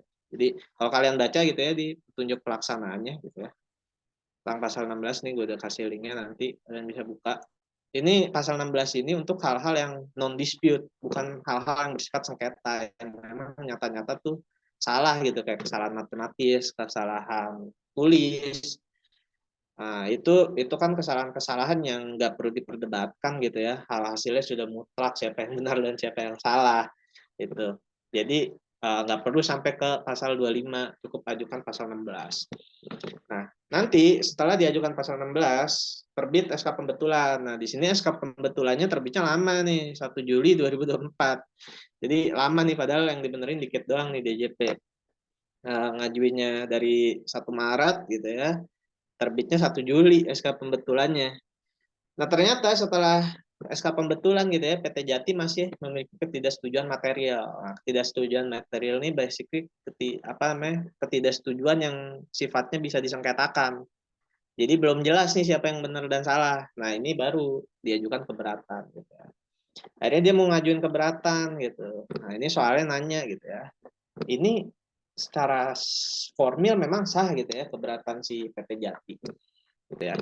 Nah, kan SK pembetulannya baru terbit 1 Juli 2024 nih. Waduh, kalau kita ingat-ingat gitu ya, kalau kita ingat-ingat, kita buka pasal 25 Undang-Undang KUP gitu ya. Keberatan harus diajukan dalam jangka waktu 3 bulan sejak tanggal dikirim surat ketetapan pajak atau tanggal pemotongan, bla bla bla bla, pada ayat 1. Waduh, maksimal 3 bulan. Ini aja udah berapa bulan? Maret, April, Mei, Juni itu udah 4 bulan. Waduh, udah nggak bisa dong. Harusnya nggak sah gitu ya. Karena paling lama 3 bulan gitu. Tapi kan si si 3 bulannya ini lewat gara-gara si DJP-nya ngaco, DJP-nya lama nih. Dia baru nerbitin SK pembetulannya 1 Juli 2024 dan SK pembetulan ini menjadi pengganti SKPKB yang awal. Jadi kalau mau diajukan keberatan itu bukan keberatan SKPKB-nya. Ya kan SKPKB-nya udah jelas-jelas salah, 100 juta jadi 1 M gitu. Kalau sengketa jadi agak konyol gitu ya, kenapa sengketain yang salah. Jadi SK pembetulan ini sifatnya kayak balik lagi asas adaptasi gitu ya, dia menggantikan si SKPKB yang sebelumnya salah. Sehingga kalau mau ngajuin keberatan, ya ini keberatannya atas SK pembetulan gitu ya. Walaupun memang secara nyata-nyata di sini nggak disebutkan gitu ya, wajib pajak dapat mengajukan keberatan atas SK pembetulan. Tetapi kalau kita baca pedoman, petunjuk pedoman gitu ya. Nah ini tuh disebutnya hakikatnya SK pembetulan menggantikan SKP. Oke. Jadi ya, walaupun tidak disebutkan di sini wajib pajak mengajukan keberatan atas nggak disebutkan SK pembetulan, tetapi hakikatnya si SK pembetulan yang dari pasal 16 ini basically itu menggantikan SKP. Jadi kedudukan hukumnya sama dengan SKP sehingga boleh diajukan pasal 25 ya. Nah, ini masuk ke dalam klausul di pasal 25. Ternyata kalau kita bacanya agak dipanjangin yang ayat 3-nya itu bilang gitu ya, bahwa ya jangka waktu 3 bulan kecuali apabila wajib pajak dapat menunjukkan bahwa jangka waktu tersebut tidak dapat dipenuhi karena keadaan di luar kekuasaannya. Kekuasaannya siapa? Kekuasaannya wajib pajak gitu ya. Artinya force majeure gitu, ada force majeure.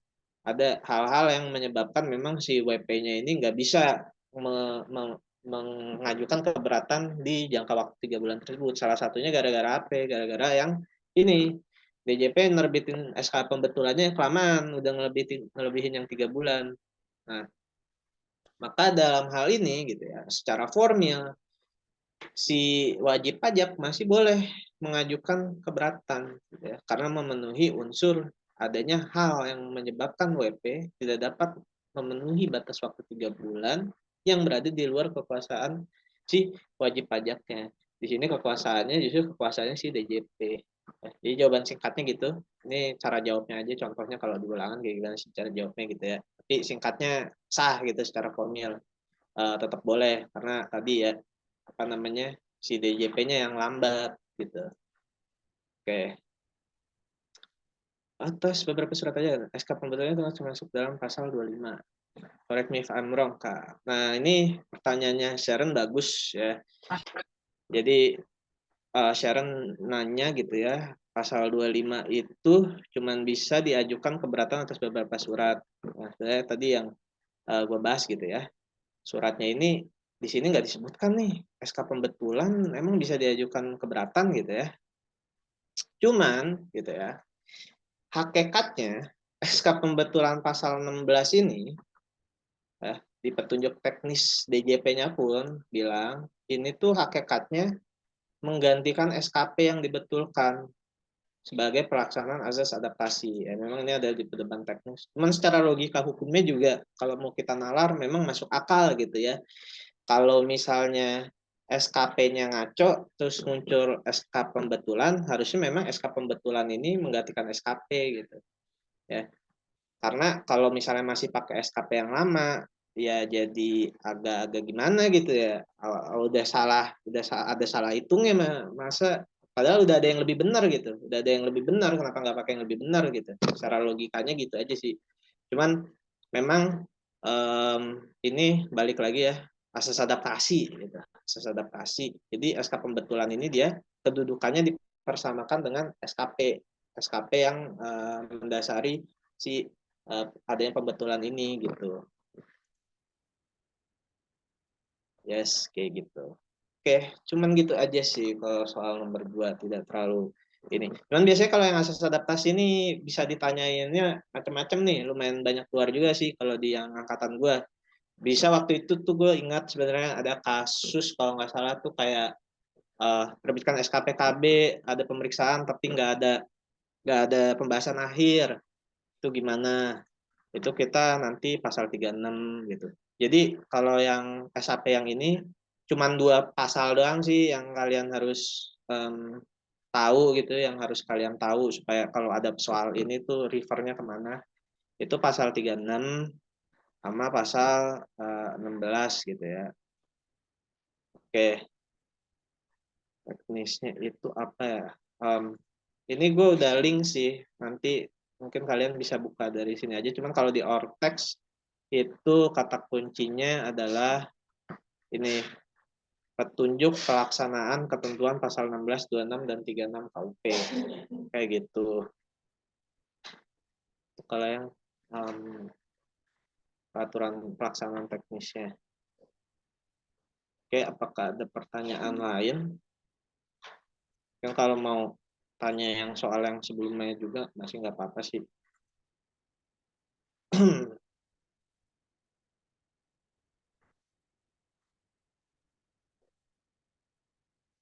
Gue stop share dulu deh.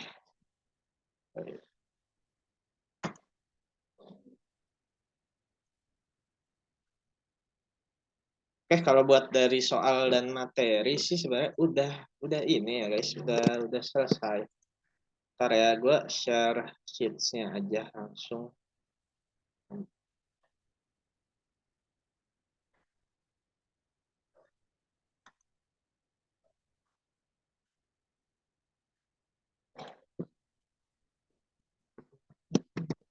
Nah, itu sheets yang ini ya, sheets router kita. Nah, udah bisa kalian lihat. Mau tanya ke apa tanggal itu muncul soal Komwasjak, Ombudsman, dan lain-lain enggak ya?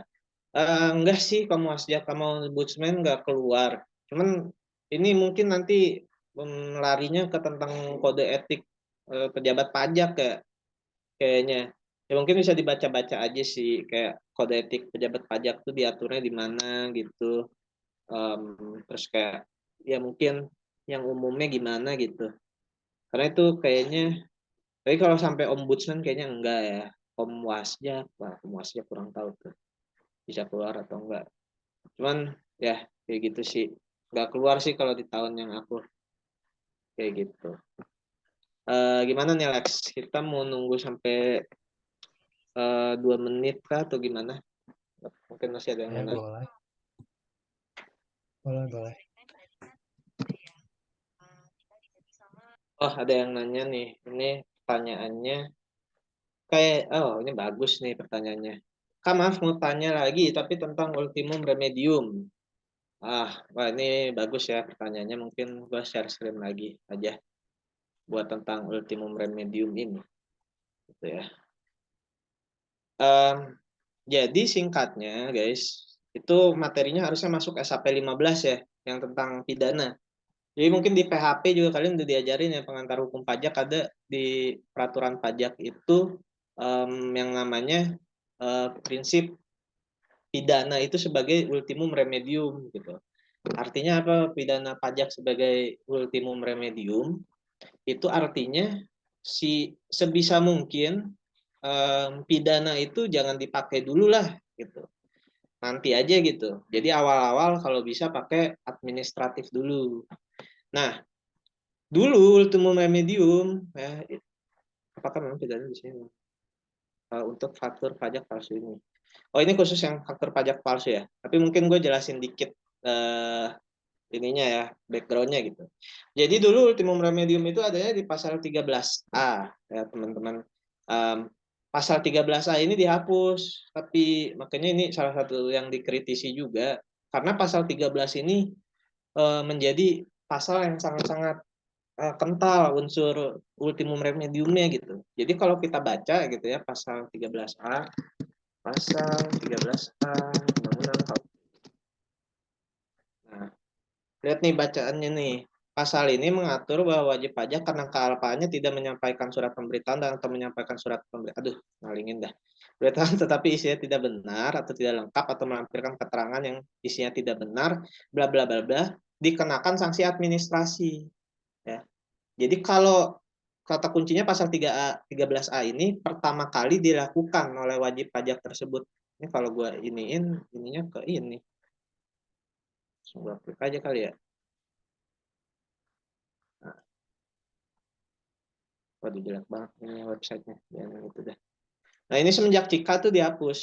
Nah, ini sebenarnya salah satu kritik juga kenapa dihapus gitu. Karena ini harusnya menjadi penanda adanya ultimum remedium di peraturan perpajakan kita gitu. Nah, ini wajib pajak karena kealpaannya bla bla bla bla. Nah, tetapi di sini ada kata-kata pertama kali. Jadi kita kalau nggak sengaja nggak menyampaikan, terus juga kalau misalnya isinya nggak benar, tidak lengkap gitu, melampirkan keterangan yang tidak benar. Kalau baru pertama itu nggak dipidana, tetapi kena yang namanya sanksi administrasi. Nah, nah, dan kalau kalian baca si pasal 13A ini, ininya kepalanya ini sama persis sama ini pasal yang mana ya? Pasal yang ini. Nah, pasal yang ini soal setiap orang yang karena kealpaannya bla bla bla bla. Kalau kita lihat tuh sama persis. Wajib pajak karena kealpaannya tidak menyampaikan surat pemberitahuan tapi isinya tidak benar tuh. Sama persis. Tetapi bedanya kalau yang pasal 38 ini langsung kena pidana. Pidananya itu bisa pidana kurungan sama paling lama 1 tahun gitu, paling sedikit 3 bulan, paling lama 1 tahun. Nah, kalau yang dulu ini nih, kalau baru pertama kali nggak langsung ke sini, nggak langsung pasal 38, tetapi ke pasal 13A dulu. Ya, pasal 13A dulu seharusnya. Tetapi sekarang pasal 13A dihapus, jadi bisa langsung ke pasal 38. Gitu, teman-teman. Dan ini yang karena kealpaan sih. Jadi unsurnya kelalaian di situ. Nah, cuman kalau yang ditanyain tadi, itu kan pasal yang tentang pemalsuan faktur ya. Nah, pemalsuan faktur itu adanya di 39A.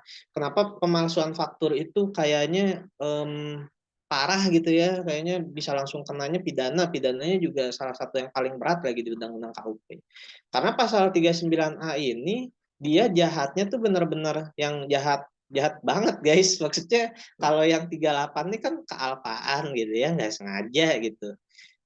Kalau yang kalau yang 39A yang faktur pajak palsu ini memang nyata-nyata dia emang mau berlaku jahat aja teman-teman. Jadi memang pidana gitu ya. Salah satu hal yang paling paling ininya paling kalau di 39A ini malah pidana ini bukan ultimum remedium tapi primum remedium istilah hukumnya. Yaitu um, remedi utama gitu ya, obat-obat yang paling utamanya bukan obat terakhir. Kalau ultimum remedium itu kan obat terakhir. Kalau yang faktur pajak palsu ini 39A ini langsung primum remediumnya memang langsung pidana. Kenapa sih teman-teman langsung langsung pidana gitu ya? Ya karena faktur pajak palsu gitu. Istilahnya kita mau nipu negara, kita bilang, wah kita ada ini nih bukti pungut nih. Contohnya aja nih ya, faktur pajak palsu atau bukti potong pajak palsu.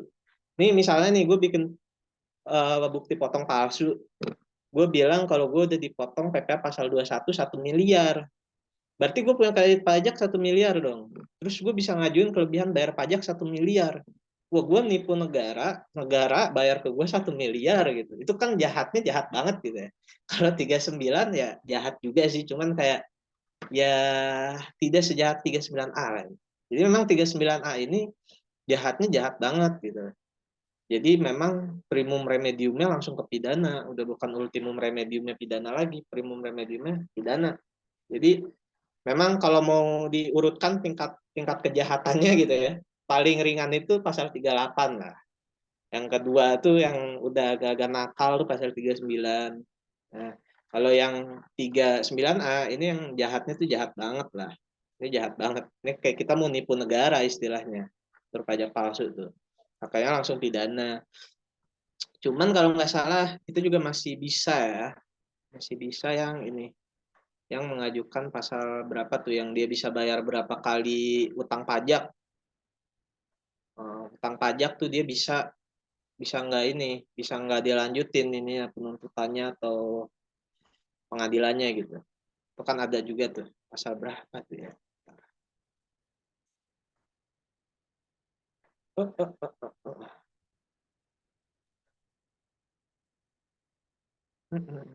Oke, singkatnya kayak gitu sih. Tapi itu juga sebenarnya masih bisa dikenain yang ini, kenain yang apa namanya, yang kalau dia bayar 4 kali lipat tuh penuntutannya atau apanya gitu berhenti, itu pasal berapa gue lupa tuh, mungkin bisa dicari lagi ya, tapi basically kayak gitu. Memang kalau untuk yang pasal 39A yang pemalsuan faktur ini emang ya kalian ingat aja ini tuh jahat banget gitu. Ini lu mau nipu negara gitu, makanya bisa langsung pidana jatuhnya. Oke, semoga menjawab ya. Terus ada ini. Kamu tanya mengenai SKPLB pasal 17 huruf C dan D apa ya? Pasal 17C dan D. Pasal 17C. Oh, ini ini guys. Jadi gini, ini tuh aturan khusus sih. Kayaknya harusnya kalian belum belajar ya, atau udah nggak tahu nih. Jadi pasal 17C sama 17D yang ini tuh buat wajib pajak khusus teman-teman ya. Ini disebutnya nih wajib, kalau yang 17C disebutnya wajib pajak kriteria tertentu. Ya, kalau yang ini. Kalau yang 17D itu kita sebutnya sebagai wajib pajak persyaratan tertentu kalau nggak salah. Nah, ini memenuhi persyaratan tertentu. Jadi konteksnya gini teman-teman, untuk wajib pajak yang spesial gitu ya. Kayak yang misalnya 17D nih. Misalnya dia tuh gara-gara ini nih persyaratannya, atau yang 17C itu gara-gara ini kayak tepat waktu terus lah, dia kayak golden taxpayer lah gitu, orang yang nasabah prioritas lah gitu kalau di bank, laporannya diaudit akuntan publik, terus opininya wajar tanpa pengecualian terus, jadi kayak DJP ini udah percaya gitu ya, udah percayalah. Jadi mereka kalau misalnya mengajukan permohonan pengembalian kelebihan pembayaran pajak, itu prosesnya didahulukan, dipercepat ya. Jadi kalau yang normal itu di pasal 17, nah yang normal itu pasal 17A teman-teman, sorry, mana yang normal ya? Yang normal itu pasal 17. Nah, yang pasal 17 itu, sorry, bukan. Nah, ini pasal 17B itu buat WP-WP normal, WP-WP average gitu, average WP. Kalau average WP itu dia kalau misalnya mengajukan permohonan pengembalian kelebihan pembayaran, itu langsung kenanya pemeriksaan, teman-teman. Ya, langsung kenanya pemeriksaan. Dan ini paling lamanya 12 bulan, jadi lama.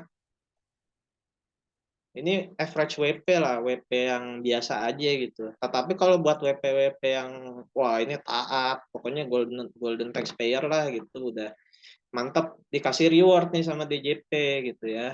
Kalau misalnya dia ini gitu ya, PPH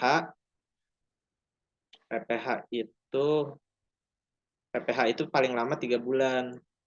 Terus kalau dia pengajuan pengembaliannya tentang PPN itu cuma 1 bulan. Nah, jadi cepat ya daripada WP biasa tuh, wah cuma 12 bulan, 1 tahun lama. Tapi kalau misalnya WP patuh gitu, itu bisa dipercepat sampai cuma 1 bulan kalau buat PPN. Kalau PPH bisa 3 bulan gitu. Dan dia lihat cuman penelitian doang. Nah, cuman nggak berarti tidak dilakukan pemeriksaan ya. Bisa jadi oke penelitian doang dulu, dibalikin dulu, tapi nanti juga diperiksa gitu. Cuman intinya pas dia ngajuin pengembalian tuh nggak langsung diperiksa. Kalau 17B average WP gitu ya, WP biasa baru ngajuin langsung diperiksa gitu karena si DJP-nya kurang percaya sama dia. Tapi kalau yang 17C atau 17D, nah, ini cuma penelitian doang teman-teman, nggak sampai tahap pemeriksaan. Kalau penelitian kan dia lebih sederhana. Basically kayak gitu. Oke, yang buat 17C sama D semoga menjawab sih. Jadi normalnya itu pasal 17B, lu ngajuin pengembalian tuh langsung diperiksa, tetapi untuk WP-WP tertentu ini bisa dipercepat sampai 3 bulan atau 1 bulan. Gitu. Kalau implementasi pengembalian pendahuluan kelebihannya gimana? Nah, itu bisa menyebabkan malah kurang bayar. Bentar. Kalau implementasi pengembalian pendahuluan kelebihannya gimana? Itu bisa menyebabkan malah kurang bayar. Malah kurang bayar, kurang ngerti sih. Jadi ini pertanyaannya for konteks. Kalau implementasi pengembalian pendahuluan kelebihannya gimana? Karena kalau aku baca dari PPT itu bisa menyebabkan malah kurang bayar. Kurang tahu ya itu maksudnya gimana. Karena kalau misalnya kita mengajukan pengembalian kelebihan pembayaran berarti ada kelebihan bayar dong, ada LB sebelumnya. Entah itu LB di PPN ataupun misalnya LB di LB di PPH gitu ya. Jadi kita minta untuk adanya restitusi atau pengembalian. Jadi kalau misalnya kurang bayar ya seharusnya nggak ngajuin LB gitu ya. Tetapi mungkin maksudnya tuh di sini ini ya, atau mungkin konteksnya gimana? Konteksnya apakah pemeriksaan kah? Karena memang walaupun di sini disebutnya penelitian gitu ya, si pasal 17 WPWP Golden Taxpayer ini tuh juga sebenarnya masih bisa kena pemeriksaan juga. Jadi apa namanya, cuman pemeriksaannya mungkin nantilah, jangan langsung pemeriksaan, penelitian dulu aja gitu. Mungkin maksudnya gini nggak sih kan, kayak kita ngajuin pengembalian gitu, tapi malah pas diperiksa gitu, malah jadinya bukan LB, malah jadinya kita KB gitu. Begitu mungkin maksudnya. Oh iya, jadi gini, bagus. Jadi memang basically pasal 17D ini kan bilangnya melakukan penelitian atas permohonan pengembalian kelebihan pembayaran pajak. Tetapi tidak berarti permohonan pengembalian pajaknya ini lolos dari pemeriksaan. Jadi bisa terjadi pemeriksaan, benar tadi dibilangnya post audit. Dan ya memang kalau misalnya kita udah sempat ngajuin 17D permohonan pengembalian dan ternyata pas dilakukan pemeriksaan itu dia dia KB gitu ya. Ini ditambah dendanya 100%, memang lebih besar gitu ya dari yang seharusnya. Jadi itu ya gara-gara pemeriksaan post audit, benar kata Alex, benar yang ini tadi ada yang ngechat juga gara-gara post audit ya.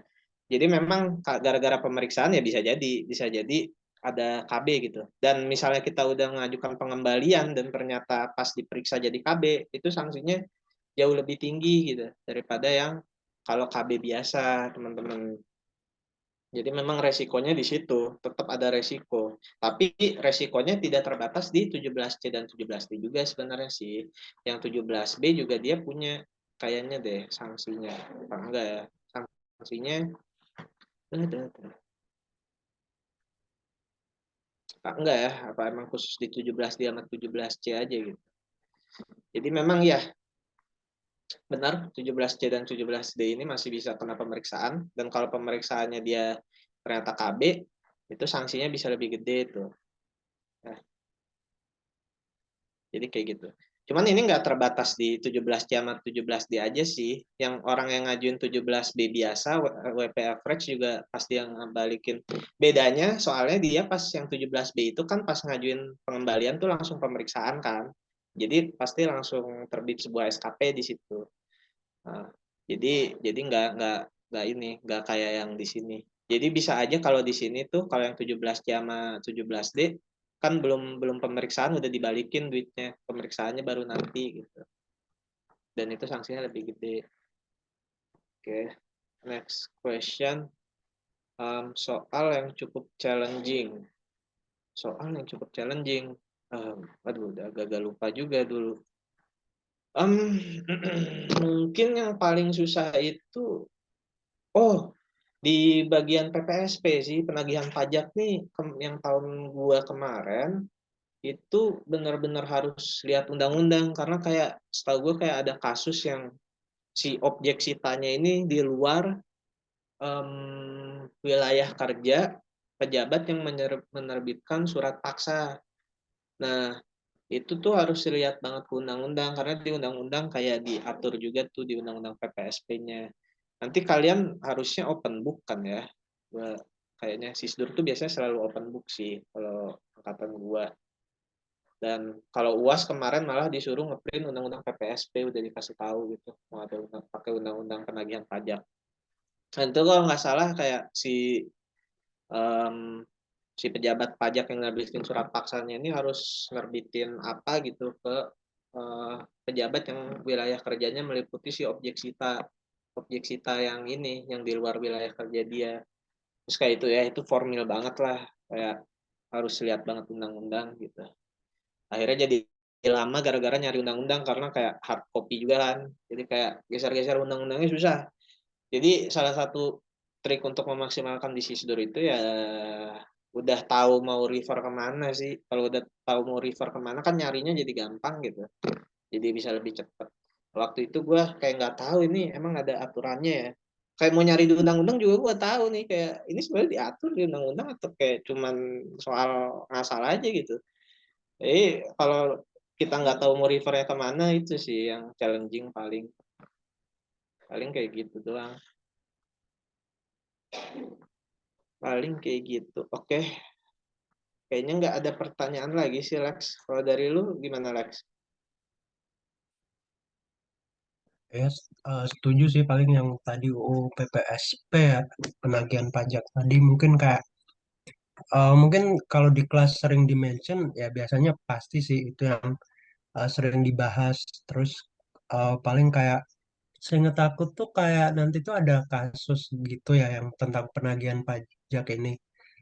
Ini bener-bener kalau seingat aku tuh kayak dia tuh nanti tuh diceritain kayak jurusitanya itu nagih apa maksudnya nyita barangnya tuh apa aja.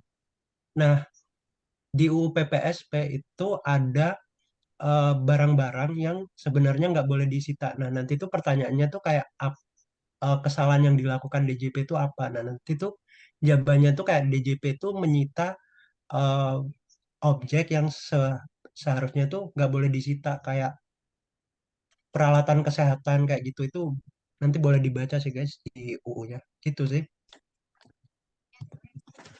Selain itu udah sih clear.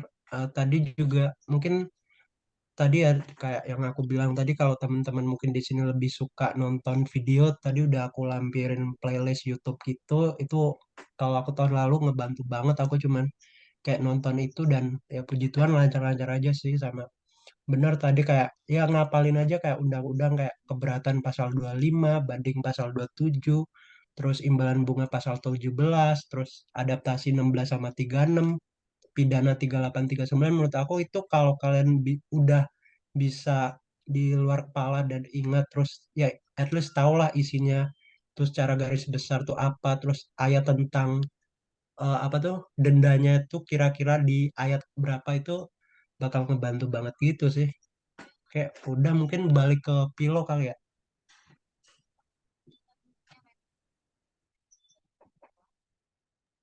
Oke Kak. Eh, untuk pemaparan materinya mungkin udah selesai ya.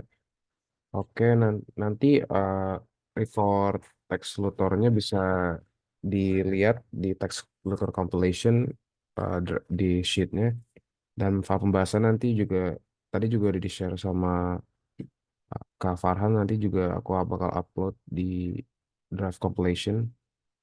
Aku sebelumnya aku ingin bilang terima kasih ke teman-teman semua masih untuk bersedia join sampai akhir. Dan aku juga ingin terima kasih ke Kak Farhan dan Kak Alex udah mau lagi bersedia untuk mengajar di teks tutor untuk UAS ini. Terima kasih untuk waktunya Kak dan good luck ke teman-teman dan kakak-kakak untuk UASnya semoga hasilnya memuaskan. Oke, Thank you thank teman-teman. you guys.